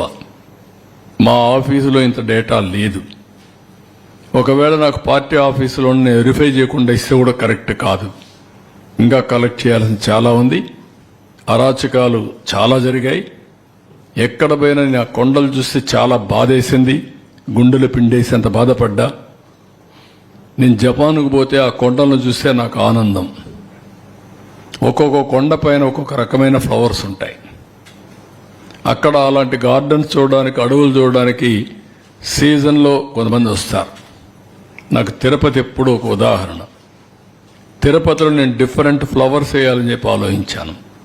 ఎందుకంటే తిరుపతి నుంచి ఇటు చూస్తే బ్రహ్మాండంగా కలర్ఫుల్గా కనపడే విధంగా ఉండాలని. విశాఖపట్నం పోతే నాకు ఎప్పుడూ ఒక కోరిక, ఆ కొండల చుట్టుపక్కలంతా కూడా మంచి ఫ్లవర్స్ వేస్తే ఎక్కడ సింహాచలం కొండలు అవన్నీ బ్రహ్మాండంగా ఉంటాయని. దానికే నేను కొండపైన అయితే మీరు ఒకసారి చూస్తే తిరుమల పైన చాలా వరకు ఈ ఆర్నమెంటల్ ప్లాంట్సే కాకుండా మెడిసినల్ ప్లాంట్స్ పెట్టాం. ఎందుకు పెట్టామంటే అక్కడ మెడిసినల్ ప్లాంట్స్ ఉంటే ఆ స్మెల్ కానీ ఆరోగ్యం గారికి బ్రహ్మాండంగా ఉండాలని కూడా ఆలోచించాం. ఈ విధంగా మనం ఫారెస్ట్ ఏరియాలో మీకు ఒక ఐడియా ఉంటుంది. నేను ఉన్నప్పుడు హెలికాప్టర్ల ద్వారా సీడింగ్ చేశాం, ఎయిర్ సీడింగ్ చేశాం, వన ఉత్సవాలు చేశాం. ఇవన్నీ చేస్తే ఈరోజు ఫారెస్ట్ను కూడా నరికేసే పరిస్థితికి వచ్చారు, డిప్లీషన్ చేసే పరిస్థితికి వచ్చారు. ఇది క్షమించరాని నేరం. అడవులు నరకడం కాదు, ఇక్కడ అడవుల్ని మొత్తం ధ్వంసం చేయడం. ధ్వంసం కూడా కాదు, ధ్వంసం అంటే అటు లాగుతారు. అడవుల్ని లేకుండా చేసేయడం, అడవిని నామరూపాలు లేకుండా చేయడం, అలాంటివి చేసే పరిస్థితికి వచ్చారు. కాబట్టి అక్కడ కూడా చెప్తాను, మీ అడవుల్ని మీరు కాపాడుకోండి. దానివల్ల పర్యావరణాన్ని మీరు కాపాడుకున్నట్టు అవుతుంది. ఆ పర్యావరణం వల్ల వాతావరణం సమతుల్యంగా ఉంటుంది. మనకు వానలు కురవాలన్నా లేకపోతే మంచి జరగాలో జరిగే పరిస్థితి వస్తుంది. ఈ విషయం ప్రతి ఒక్కరు గుర్తుపెట్టుకోవాల్సిందిగా కోరుతున్నా. సార్, దీంట్లో అధికారులు రెస్పాన్సిబిలిటీ లేకుండానే ఇదంతా జరిగింది అని అంటారా? కింద స్థాయి నుంచి ఒక్కొక్క దశలో, ఇప్పుడు సర్వేపల్లి ఫర్ ఎగ్జాంపుల్ మీరు చూపిస్తున్న క్వార్జ్, వైట్ క్వార్జ్ కావచ్చు, మక్కా క్వార్జ్లో బేసిక్ గా ఒక సర్వేపల్లి నియోజకవర్గంలో ఒక ఎంఆర్ఓ ఆఫీస్ ప్రాంగణంలోనే తవ్వేశారు. మరి ఎంఆర్ఓ ఏం చేస్తున్నాడు అక్కడ? కాదు, కుప్పం యూనివర్సిటీ చెప్పాను కదా, పిల్లలు చదువుకునే యూనివర్సిటీలో గ్రనైట్ ఇల్లీగల్ క్వారీయింగ్ జరిగింది. అంటే ఇప్పుడు నేనేమంటున్నానంటే ఇక్కడ ప్రభుత్వ యంత్రాంగం నిర్వీర్యం అయిపోయింది. నిర్వీర్యం చేసేశారు, యథేచ్ఛగా దోపిడీ చేశారు. ఇది దోపిడీ అని అడిగితే వాళ్ళ మీద దాడులు చేశారు. రాస్తే మిమ్మల్ని జైల్లో పెట్టారు. వాళ్ళు ప్రేక్షకుల మార్గం ఉన్నారు ఆఫీసర్లు. కొంతమంది కొల్లుడయ్యారు. అలాంటి వాళ్ళని పెట్టుకున్నారు. కొల్లుడైన వాళ్ళు పెట్టుకున్నారు. ఏదో కొంతమంది మిగిలిన వాళ్ళు ఎక్కడో లూప్ లైన్ లో ఉన్నారు. ఏమీ చేయలేవు, నిస్సహాయ స్థితికి వచ్చారు. అదే జరిగింది. సర్వే రాళ్ల పైన పెద్ద ఎత్తున బొమ్మలు వేశారు. దాదాపు 700 కోట్ల రూపాయలు ఖర్చు అయ్యింది. ఒక రకంగా చెప్పాలంటే ఉత్తరాంధ్రలో సాగునీటి ప్రాజెక్టులకి ఖర్చు పెట్టాల్సినటువంటి దానికంటే తక్కువ పెట్టారు. ఇప్పుడు దాన్ని తీసుకురావాలన్న డబ్బులు ఏం చేయాలి? నాకు అందరూ ప్రజలు సజెషన్స్ ఇవ్వాలి. ఇప్పుడు ఇవన్నీ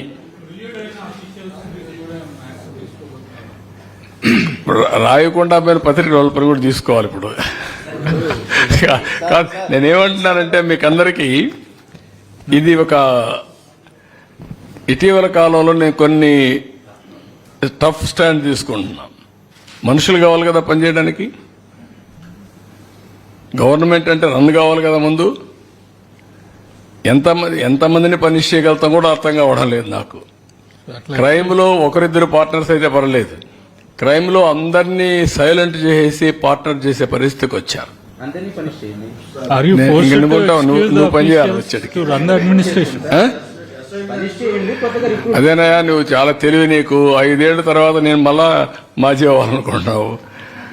ప్రజలకు సమస్యలు పరిష్కారం. ఇప్పుడు ఊర్లో మస్కిటోస్ కుడుతున్నాయి, మందు కొట్టకర్లా, నేను 5 ఏళ్ల తర్వాత వస్తాను, ముందు అందరిని పనిష్ చేసి రిక్రూట్ చేసి వస్తానంటే అవుతుందా? గుర్తుపెట్టుకోవాలి, 3 రాజధానులు ఏమైనాయి?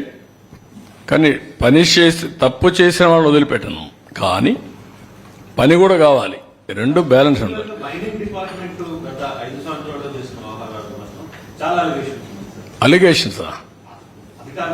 కాదే, అలిగేషన్స్ అంటే చాలా చిన్న పదం వాడుతున్నాం, అలిగేషన్స్ అని. ఆరోపణలు కాదు, వాస్తవాలు కూడా కాదు, విధ్వంసాలు జరిగాయి. మామూలు విధ్వంసం కాదు ఇది. దాన్ని క్షమించడానికి నేరం చేశారు. ఎవడతను? ఎక్కడి నుంచో వచ్చాడు, ఊడిపడ్డాడు. ఇక్కడుండే ఆఫీసర్ కూడా పెట్టల హెడ్ని.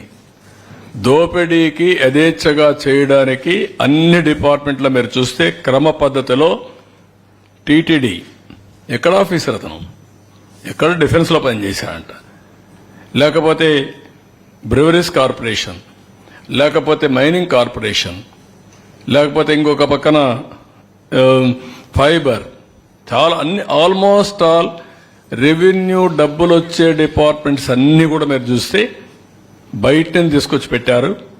దోపిడీకి కోసమే తీసుకొచ్చి పెట్టి దోపిడీ చేశారు తప్ప ఇంకోటి కాదు. అలాంటి వాళ్ళే పెట్టారు అక్కడ. మైక్ మైక్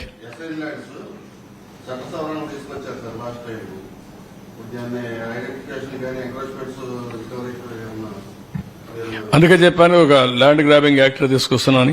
ఇప్పుడు ఇంకా స్టిల్ ఆ 596 జీవో ఇంకా ఫోర్స్ లోనే ఉంది, ఇంకా జరుగుతూనే ఉన్నాయి. ఆ జీవో రావడానికి రిజిస్ట్రేషన్ డిపార్ట్మెంట్ 3 మెమోలు ఇచ్చారు, ఈ వెంటనే చేయమని చెప్పేసి. ఇప్పుడు అది కంటిన్యూగా జరుగుతూనే ఉంది. దానికి సంబంధించి సిఎస్ని కూడా ఎలిమినేషన్. అంటే మీరు ఇప్పుడు మీకు చూశారు కదా, ముచ్చట పేరు పెట్టారు కదా, ఏమని? పేదవాళ్లకు మేము భూమి ఇస్తే వీళ్ళు అడ్డుపడుతున్నారు, పేదవాళ్లకు భూమి ఇచ్చేసి ఫ్రీ హోల్డ్ ఇస్తున్నామని చెప్పి వీళ్ళు కొట్టేశారు. జరిగింది వాస్తవం అది. కానీ పేరు మాత్రం పేదవాళ్లకు మేము భూమి ఇచ్చామనేది. ఇటీవల కాలంలో మీరు చూస్తున్నారు, నేను మాట్లాడుతా ఉంటే ఆ సబ్జెక్ట్ మాట్లాడరు, మిగిలినన్నీ మాట్లాడుతున్నారు. నేను ఒకటే అడుగుతున్నా, నేను మాట్లాడేదంతా కూడా సాక్ష్యాధారాలతో సహా ఉన్నా. మీరు బెదిరిస్తే భయపడేదానికి సిద్ధంగా లేము, లేకుంటే కన్ఫ్యూజ్ చేయడానికి ప్రయత్నం చేస్తే కన్ఫ్యూజ్ కావడానికి సిద్ధంగా లేము. నేరాన్ని నేరంగానే చూస్తాం, నేరస్తులను నేరస్తులుగానే చూస్తాం, తప్పు చేసిన వాడిని పనిష్ చేస్తాం. అదే సమయంలో రాజకీయ వివక్షత ఉండదు. తప్పు చేసి రాజకీయ ముసుగులో తప్పించుకోవాలంటే కుదరదు. ఆ విషయం గుర్తుపెట్టుకోమని హెచ్చరిస్తున్నా ప్రతి ఒక్కరిని. డెఫినెట్గా నేను అన్ని ఆలోచిస్తాను. ఇంకా డిస్కషన్ జరగనియండి, ప్రజలందరూ చర్చించండి. అసెంబ్లీలో కూడా చర్చిస్తాం ఇవన్నీ వైట్ పేపర్స్ అన్నిటిపైన. తర్వాత ప్రజల్లో కూడా తీసుకెళ్లిన తర్వాత ప్రజాభిష్ట ప్రకారం వాళ్ళు ఏది కోరితే అది చేస్తా. కానీ ఎంత పెద్దవాడైనా సరే దోపిడీని ఆపుతాం, దోపిడీదారులను శిక్షిస్తాం. సార్, టీడీఆర్ బండ్లో కూడా వన్ బై వన్ సార్ మీ ఇప్పుడు government central government 3 GO release చేసింది సార్. దాన్ని గిరిజనేతలకి అప్పగించవచ్చు అని చెప్పి అటవీ భూమి ఆ పేరు మీద తీసుకుంటున్నాడు. దాన్ని మళ్ళీ ఏమన్నా అటవీ భూముల్ని గిరిజనేతలకు అప్పచెప్పనా? ఎక్కడ? ఏజెన్సీ ఏరియాలనా? ట్రైబల్ ఏరియాస్ దాన్ని నేను ఎగ్జామిన్ చేస్తాం. అప్పుడు ఇచ్చాము మేము, దాన్ని ఎట్లా చేయాలి చేస్తాం మేము ఆలోచిస్తాం. సార్, టీడీఆర్ బాండ్లో కూడా పెద్ద ఎత్తున అవకతవకలు జరిగినాయి అనేది అలిగేషన్స్ ఉన్నాయి. ఏది? టీడీఆర్ బాండ్స్ ఒక అదే వస్తాను.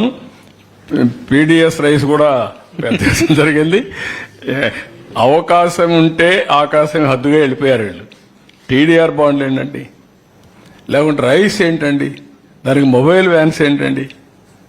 అంటే యథేచ్ఛగా తీసుకుపోవడం, అక్కడ పంచాయతీ నాటకాలు ఆడడం, మళ్ళా తీసుకొచ్చి పోర్టుకు వెళ్ళిపోవడం. ఎప్పుడన్నా చూశారు ఒకే మంత్రి ఇక్కడ ఫారెస్ట్, మైనింగ్, అక్కడ ఒకే కుటుంబం MLA, rice millers association president, civil supplies corporation chairman.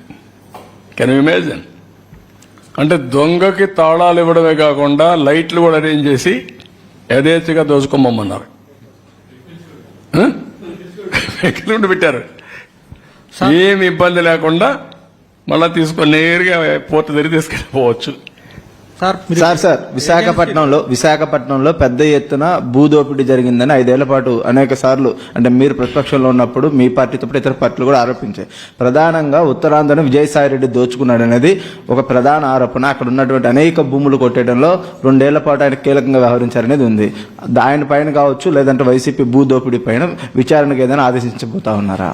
Everything prima facie లేకుండా మనం ఏది ఆదేశాలు ఇచ్చినా కరెక్ట్ కాదు.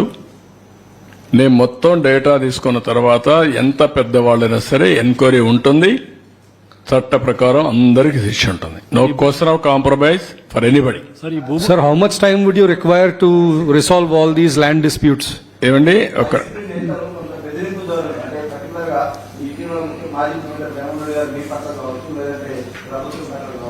కొంత బెదిరింపు ధోరణిలో మాట్లాడుతూ ఉన్నారు. నేనేమంటానంటే అందుకే చెప్పాను, బెదిరిస్తున్నారు లేకుంటే బ్లాక్మెయిల్ చేస్తున్నారు అంటే భయపడితే అది పాలన కాదు. వాళ్ళు ఏదో నన్ను తిట్టారు అంటే నేను పరిగెత్తా పోయి ఏదో చేశాను కూడా కరెక్ట్ కాదు. నేను ఒకటే చెప్తున్నా, ఎవరు ఎంత గొప్పవాడైనా సరే తప్పు చేసిన వాడిని వదిలిపెట్టాం. ఇందులో రాజకీయంగా ఏదో వాళ్ళ మీద కక్ష తెచ్చుకునే ఉద్దేశం ప్రభుత్వానికి లేదు. మేము ప్రజల ఆస్తులకి ప్రజల మానభంగాలకి రక్షకులుగా ఉంటాం, ఫర్మ్గా ఉంటాం, డిటర్మెంట్గా ఉంటాం. ఏదో గట్టిగా అరిస్తే తప్పించుకోవాలనుకుంటే మాత్రం అది తప్పించుకోవడానికి వీలు కాదు. ఆ విషయం మీరు కూడా గుర్తుపెట్టుకోండి. సార్, ఏజెన్సీలో మామూలుగా లేటరైట్ టు బ్యాక్ సైట్ కి సంబంధించి గతంలో దోపిడీ జరిగిందనే విమర్శలు కూడా ఉన్నాయి. దానికి సంబంధించి ఏమైనా మీరు ఏమైనా పాలసీ తీసుకుంటారా? అంటే ఇప్పుడు ఏమైనా ప్రస్తావన చేసింది అందులో కనపడలేదు. అందుకని అన్ని కూడా వీళ్ళు ఎగ్జామిన్. మాకు దోపిడీ జరిగింది ఒక యాంగిల్, దాన్ని పరిరక్షించడం రెండో యాంగిల్. ఇప్పుడు ఎక్కడ ఒక్క టన్ను కానీ లేకపోతే ఒక కేజీ కూడా దొంగిలించిపోవడానికి వీలు లేదు. Will be very firm. పాతం ఏ విధంగా చేయాలో కంట్రోల్ చేస్తాం. టీడీపీ గవర్నమెంట్ ల్యాండ్ ఏదండి పొంగనూరుకు సంబంధించి 982 ఎకరాల ల్యాండ్ ప్రెజెంటేషన్ లో ఉంది కదా, ఆ ల్యాండ్ లో almost 70% of land Peddireddy Swarnalatha పేరిట ఆల్రెడీ రికార్డ్స్ మార్చేశారు. పెద్దిరెడ్డి ఫ్యామిలీకి ఆ ల్యాండ్ హ్యాండ్ ఓవర్ చేశారు. ఈ ల్యాండ్ పర్టికులర్ గా దీని మీద ఏమైనా మీరు చర్యలు తీసుకుంటారు? ఆల్రెడీ క్యాన్సిల్ చేయమన్నాం. ఏదైతే ఆర్డర్ ఇచ్చారో అవన్నీ క్యాన్సిల్ చేయమన్నాం. ఎంక్వైరీ చేస్తున్నాం. Will take very firm action. No question of leaving anybody. Sir, last 5 years almost చాలా మంది వైసీపీ నేతలు పెద్ద పెద్ద లీడర్లు అందరి చేతిలో కూడా చాలా వరకు భూములు ఉన్నాయి. మనం చూసుకుంటే కాకినాడ దగ్గర నుంచి చూసుకుంటే చాలా ప్రాంతాల్లో కూడా అదే. కానీ ఆ లిస్టు మీరు ఏదైనా సేకరించారా? ఇప్పటికీ మీరేమంటున్నారు? కొంత సమాచారమే నా దగ్గర ఉంది, పూర్తి సమాచారం మొత్తం వచ్చిన తర్వాత ఎవరెవరు ఇన్వాల్వ్ అయ్యారో అవన్నీ ఎస్టాబ్లిష్ చేసి will tell you the mechanism also. అందుకే నేను ల్యాండ్ గ్రాబింగ్ యాక్ట్ అన్నాను. గుజరాత్ లో దాన్ని అప్హెల్డ్ చేశారు. సిమిలర్ యాక్ట్ వస్తే ఆటోమేటిక్ గా మొత్తం కంట్రోల్ అవుతుంది. భోగాపురం మండలంలో భోగాపురం ఎయిర్పోర్ట్ సమీపంలో ఉన్న గ్రామాల పరిధిలో మాజీ సిఎస్ జవహర్ రెడ్డి, ఆయన కొడుకు మేనల్లుడు విప్లవ్ రెడ్డి వీళ్ళు పెద్ద ఎత్తున రైతులను భ్రమల్లో పెట్టి అసైన్డ్ ల్యాండ్స్ కొన్నారు, అగ్రిమెంట్ చేయించుకొని. వాటిని ఆ రోజు ఉన్నటువంటి విశాఖ కలెక్టర్ 22 నుంచి తీశారు. దాదాపు 372 ఎకరాలు చేతులు మారాయి సార్. దీని మీద మీరు ఏమైనా స్పెసిఫిక్గా చర్యలు తీసుకుంటారా? అది కూడా తప్పకుండా ఇందులో భాగమే. ఎవరిని వదిలిపెట్టాం. Will examine everything. దానిపైన యాక్షన్ తీసుకుంటాం. టీడీపీ గవర్నమెంట్ లో 14-19 టీడీపీ గవర్నమెంట్ లో కొందరికి లీజులు శాంక్షన్ అయితే ఎల్ఓఏ ఇచ్చిన తర్వాత వైసీపీ గవర్నమెంట్ వచ్చాక వాళ్ళకి ఎటువంటి ఈసీలు కానీ మైనింగ్ పీసీబీ నుంచి అనుమతులు కానీ రాకుండా వాళ్ళ టైం అయిపోయేలా చేశారు. వాళ్ళకి పీరియడ్ లేకుండా చేశారు. అటువంటి పాపం వాళ్ళు తీసుకున్న దరఖాస్తుదారులకు ఏమైనా అవకాశం ఉంటుంది? కేసు బై కేసు ఎగ్జామిన్ చేసి ఎట్లా జాయిన్ చేయాలో చేద్దాం. సార్, ప్రజల్ని ముందుకు రమ్మంటున్నారు. సార్, ప్రజల్ని ముందుకు రమ్మంటున్నారు కంప్లైంట్ ఇవ్వడానికి. Are you going to introduce any system? ఎందుకంటే చాలా విలేజ్ లెవెల్లో చాలా ఉంటాయి ఇవి, అవి ముందుకు రాలేరు చాలా మంది. If you are you going to introduce any toll free number like that? Special team కానీ అట్లా స్పెషల్ టీమ్ ఓపెన్ డొమైన్ కంటే కూడా ఒక టోల్ ఫ్రీ నెంబర్ ఇస్తాను రేపు ఎల్లుండో ఇచ్చి దాని ప్రకారం వచ్చినట్టని కూడా కన్సర్న్ అథారిటీస్ పంపించి తరో ఎంక్వైరీ చేసి విల్ టేక్ యాక్షన్. ఇప్పుడు టైటిలింగ్ యాక్ట్ రద్దు చేశారు. ఇప్పుడు రీసర్వే వచ్చేసి 6000 గ్రామాలు ఇప్పుడు దాకా జరిగింది. దాంట్లో కూడా చాలా మందికి భూమి కోల్పోయారని చెప్పి రైతులు చాలా మంది ఇబ్బంది పడతా ఉన్నారు. రీసర్వే కంటిన్యూ చేస్తారా? దాంట్లో ఏమైనా మార్పులు చేస్తారా? దాన్ని కరెక్ట్ మెజర్ తీసుకుంటాం. రీసర్వే జరిగింది ఎక్కడ సరే అవకతవకలు జరుగుంటే దానిపైన కరెక్ట్ మెజర్ తీసుకుంటాం. ఇది కూడా అనాలోచన ధోరణి. ఎందుకంటున్నానంటే ఇప్పుడు భూములన్నీ కూడా సెటిల్ అయిపోయినాయి. ఎక్కడన్నా ఇబ్బంది ఉంటే పర్టికులర్ వ్యక్తి వచ్చి నా భూమి మారుగా అయిందంటే దానిపైన రీసర్వే చేయించి వాళ్ళకి న్యాయం చేస్తారు. Boundaries are fixed. నేను ఇంత మునుపు 2 సార్లు ఇలాంటి ప్రాజెక్టులు తయారు చేశారు, మీరు గుర్తుపెట్టుకోవాలి. మేము కూడా ఒకసారి తయారు చేశాం, కానీ మేము తయారు చేసిన రిపోర్ట్ మీరు చూస్తే కృష్ణా జిల్లాలో ఎంత ఇంప్లిమెంట్ చేశాం.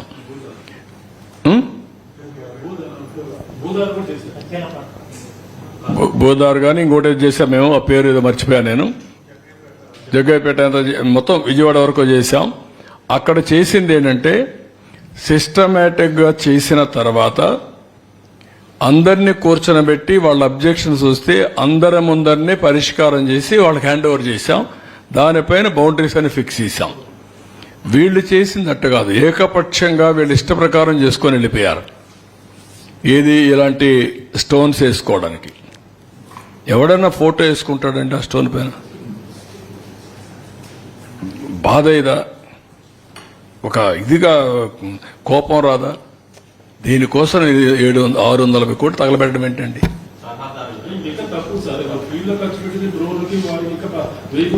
అదే ఒకటి ఉంది. మళ్ళీ మీరు చెప్పే రీసర్వే, నేను ఆ రీసర్వే 2 ఎగ్జాంపుల్స్ ఉన్నాయి నాకు. భూసేవ్ మేము చేసిన భూసేవా వీళ్ళది పేరు పెట్టారు. నేను ఒకసారి కెనడా నుంచి హెలికాప్టర్లు తెప్పించి ఖమ్మంలో ఒక పైలట్ ప్రాజెక్ట్ చేశాను నేను, సమైక్య ఆంధ్రప్రదేశ్లో. ఆ పైలట్ ప్రాజెక్ట్ చేస్తే భూములన్నీ కూడా బౌండరీస్ మారిపోతున్నాయి. అది చూసిన తర్వాత నేను చెప్పాను, ఇది కానీ చేస్తే మాత్రం ఫినిష్ చేస్తారు, మనల్ని చేయొద్దని చెప్పాను. తర్వాత కాంగ్రెస్ వచ్చిన తర్వాత నిజామాబాద్లో ఒక యాక్ట్ తీసుకొచ్చారు, వాళ్ళకి చేశారు కంబైన్డ్ ఆంధ్రప్రదేశ్లో. ఆ రోజు చెప్పాను నేను ప్రయత్నం చేశాను, ఈ సక్సెస్ కాదు, అనవసరంగా 2000 కోట్ల రూపాయలు మీరు తగలబెడుతున్నారని చెప్పి ఆ రోజు చెప్పాను నేను. అది అట్లే చేశారు. ఇది 3వ ప్రయోగం. అది ఏమీ కంటిన్యూ కాదు, అందరూ హ్యాపీగా ఉన్నారు, వాళ్ళ భూములు వాళ్ళ దగ్గర ఉంటాయి. సెలెక్టివ్గా ఎవరైనా వచ్చి నాకు భూమి ప్రాబ్లం ఉందంటే అంతవరకే సెటిల్ చేస్తాం, అప్పుడు క్యాన్సిల్ చేస్తాం, ఆపేస్తాం. Sir last ఆపేస్తాం. ఈ రాళ్ళు ఏం చేయాలో మీరు అందరూ ఆలోచించండి. Sir, looking at the magnitude of the problem you have explained regarding land and all of these natural resources that were looted, how much time do you think you require to resolve all these issues, and how much can the exchequer get back when you repatriate all that money? ఇప్పుడు తీసుకెళ్లారు, ఇంక recover చేయాలి, process ఉంది. నేను అందుకే I'm assuring everybody as early as possible I want to set right government institutions and also total disputes. Sir తమిళనాడులో everything. Sir తమిళనాడులో ఏడాది ఇసుక అక్రమం జరిగినందుకు ఈడీ ఎంక్వైరీ జరిపిస్తున్నారు. గత 5 ఏళ్లు మన దగ్గర ఇసుక భారీగా 1000 కోట్లు దోచేశారు. దీని మీద ఎటువంటి విచారణ చేసించే ఆలోచన? సుప్రీంకోర్టు కూడా ఉంది, సార్ ఈడీ ఉంది, సిబిఐ ఉంది, సుప్రీంకోర్టులో అన్నీ ఉన్నాయి. యథేచ్ఛగా ఈరోజు రాష్ట్రంలో 5 కోట్ల మందే సాక్ష్యం. వీళ్ళ దోపిడీ ఇసుక అయితే ఎంత దారుణంగా చేశారు. డెఫినెట్గా విల్ టేక్ యాక్షన్. ఎట్లా చేయాలని కూడా మేము కూడా చెప్పాం. గూగుల్ మ్యాప్ అవన్నీ కూడా చూడమన్నాం. ఎవ్రీ ఇయర్ బిగినింగ్ ఎండింగ్ చూస్తే మనకు ఒక ఐడియా వస్తుంది. అందుకే సుప్రీంకోర్టులో మొన్న కూడా కొంతమంది పాత డాక్యుమెంట్లు వేసి ఏమీ జరగలేదని కూడా కలెక్టర్స్ని ఫోర్స్ చేసి ఇది పంపించారు. ఫ్యాక్ట్స్ అన్ని కూడా డిస్టార్ట్ చేస్తే పంపిస్తే అవన్నీ నిలిపి మేము వాస్తవాలన్నీ మీకు ఫైల్ చేస్తాం అని సుప్రీంకోర్టుకి మనం అడ్వకేట్ చెప్పారు. అవన్నీ ఫైల్ చేస్తాం.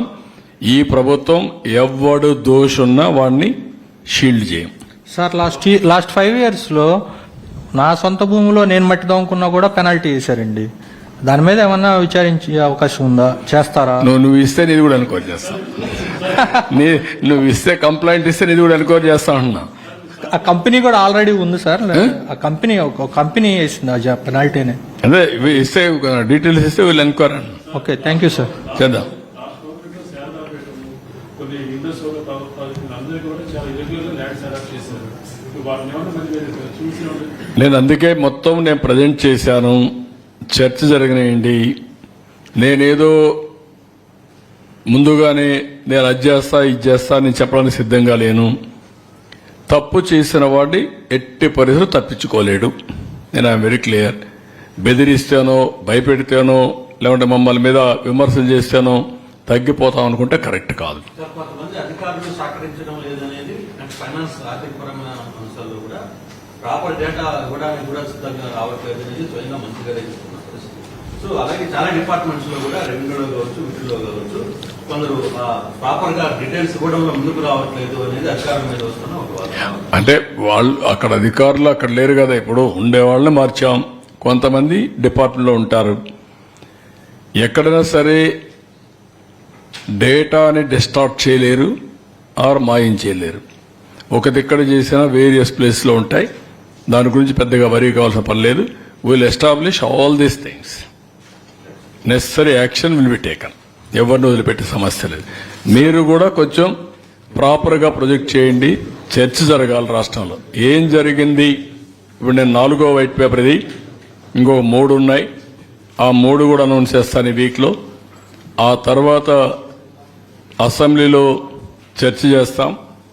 ఆ తర్వాత ఫీల్డ్ కూడా వెళ్తాం, ప్రజల ముందర పెడతాం. చర్చ చేసిన తర్వాత వాళ్ళందరూ ఆమోదయోగ్యంతో చర్యలు కూడా ప్రారంభిస్తాం. సార్, రెడ్ శాండిల్ అసెంబ్లీలో 1 కానీ 5 రోజులు, ఒక రోజు 2. రేపు ఒక్క రోజు కాకుండా రేపు ఇది ఉంది, మాకు క్యాబినెట్ ఉంది, నెక్స్ట్ డే నుంచి పెడతాం. Thursday, Friday, Saturday. Sir, red sandal cases, smuggling cases అనేది ఆన్ డైలీ బేసిస్ రిపోర్ట్ అవుతున్నాయి సార్. దాని మీద ఏమైనా మెజర్స్ తీసుకుంటున్నారు? డైలీ బేసిస్ రిపోర్ట్ అవుతున్నాయి అంటే పట్టుకుంటున్నారు. అవుతున్నాయి. లాస్ట్ టైం చాలా ఫర్మ్గా యాక్ట్ చేశాం, మీకు ఐడియా ఉంటుంది. నేను ఒకటే రాష్ట్రంలో ఉండే ప్రతి ఒక్కరికి ఒకటే చెప్తున్నా, ఇల్లీగల్ యాక్టివిటీస్ ఎక్కడ జరిగినా వదిలిపెట్టం. I'm very clear. అలవాటైన వాళ్ళు ఎవరైనా ఉంటే అలవాట్లు మానుకోండి. మానుకోకపోతే మాత్రం చాలా ఫర్మ్గా ఉంటాం. రెండోది, గంజాయి మత్తులో లేకుంటే మద్యం మత్తులో ఇష్టానుసారంగా ఆడబిడ్డలపైన అత్యాచారాలు చేయడం, నేరాలు చేయడం, గంజాయి దాగి రోడ్డు మీద పడడం, ఇవి చేస్తే మాత్రం చాలా జాగ్రత్తగా ఉండండి. మళ్లీ మళ్లీ వార్నింగ్ ఇస్తున్నా. ఒకసారి చెప్పా, రెండోసారి చెప్పా, మూడోసారి చెప్పా. రేపు ఏం చేయాలనో కఠినంగా వ్యవహరించి చేసి చూపిస్తాం. హెచ్చరిక చేస్తున్నా రాష్ట్రంలో ప్రతి ఒక్కరికి. యాంటీ సోషల్ ఎలిమెంట్స్కి అందరికీ హెచ్చరిక చేస్తున్నాం. అందుకే ఈరోజు జరిగిన నంద్యాలలో జరిగిన ఇన్సిడెంట్ కానీ, అదే మరి ఈస్ట్ గోదావరిలో శ్రీకాకుళంలో జరిగిన ఇన్సిడెంట్ కానీ చాలా సర్వసభ్యం సమాజం చీకొట్టే సందర్భాలు ఇవి. ఏంటంటే 9 సంవత్సరాల అమ్మాయి 3 దేశపోయి రేపు చేయడం ఏంటి, ఆ అమ్మాయిని చంపేయడం ఏంటి, వాళ్ళు మైనర్స్ ఏంటి, మైనర్స్ కూడా మరి తయారైపోయే పరిస్థితికి వచ్చారు. వాళ్ళని కూడా చెడుదారిని పెట్టే పరిస్థితికి వచ్చారు. ఇక్కడేంటి 6 నెలల అమ్మాయి ఏంటండి, వాడు ఏంటి, కొంచెమైనా సరే చిన్న పిల్లల్ని కూడా ఈ మరి హెరాస్ చేసే పరిస్థితికి వచ్చారంటే ఎంత దారుణం మనం ఆలోచించాలంటే. ఇది వ్యవస్థ ఎంత భ్రష్టు పట్టింది, ఎంత చెడిపోయింది, మనసులు ఏ విధంగా కలుషితం అయిపోయినాయి. ఒక్కొక్కరు ఎట్లా తయారయ్యారంటే ఒక ఉన్మాదుల మారిగా తయారయ్యే పరిస్థితికి వచ్చారు. దీనికి కారణం గడిచిన 5 సంవత్సరాలు. దీన్ని చాలా గట్టిగా వార్నింగ్ ఇస్తున్నా. ఎవరికైనా ఇంకా మత్తుంటే మాత్రం షాక్ ట్రీట్మెంట్ తప్పదు. మీకు be careful on that. Resurvey లేదు, నిలిపేశాం. You stop resurvey. Okay. Special court పెట్టమన్నాను. 10 లక్షల రూపాయలు అక్కడ ఆర్థిక సహాయం చేయమన్నాను. ఇక్కడ 5 లక్షల రూపాయలు ఆ అమ్మాయి పేరుతో, చిన్నారి పేరుతో ఫిక్స్డ్ డిపాజిట్ చేయమన్నాను. ఆ ఓపికను పరీక్షిస్తున్నారు కొంతమంది యాంటీ సోషల్ ఎలిమెంట్స్. అందుకే మర్యాద చెప్తున్నా, ఒకసారి చెప్తున్నా, రెండోసారి చెప్తున్నా. ఇంకా ఎట్లా జోల్ట్ ఇవ్వాలో, ఎట్లా షాక్ ట్రీట్మెంట్ ఇవ్వాలి ఇస్తా.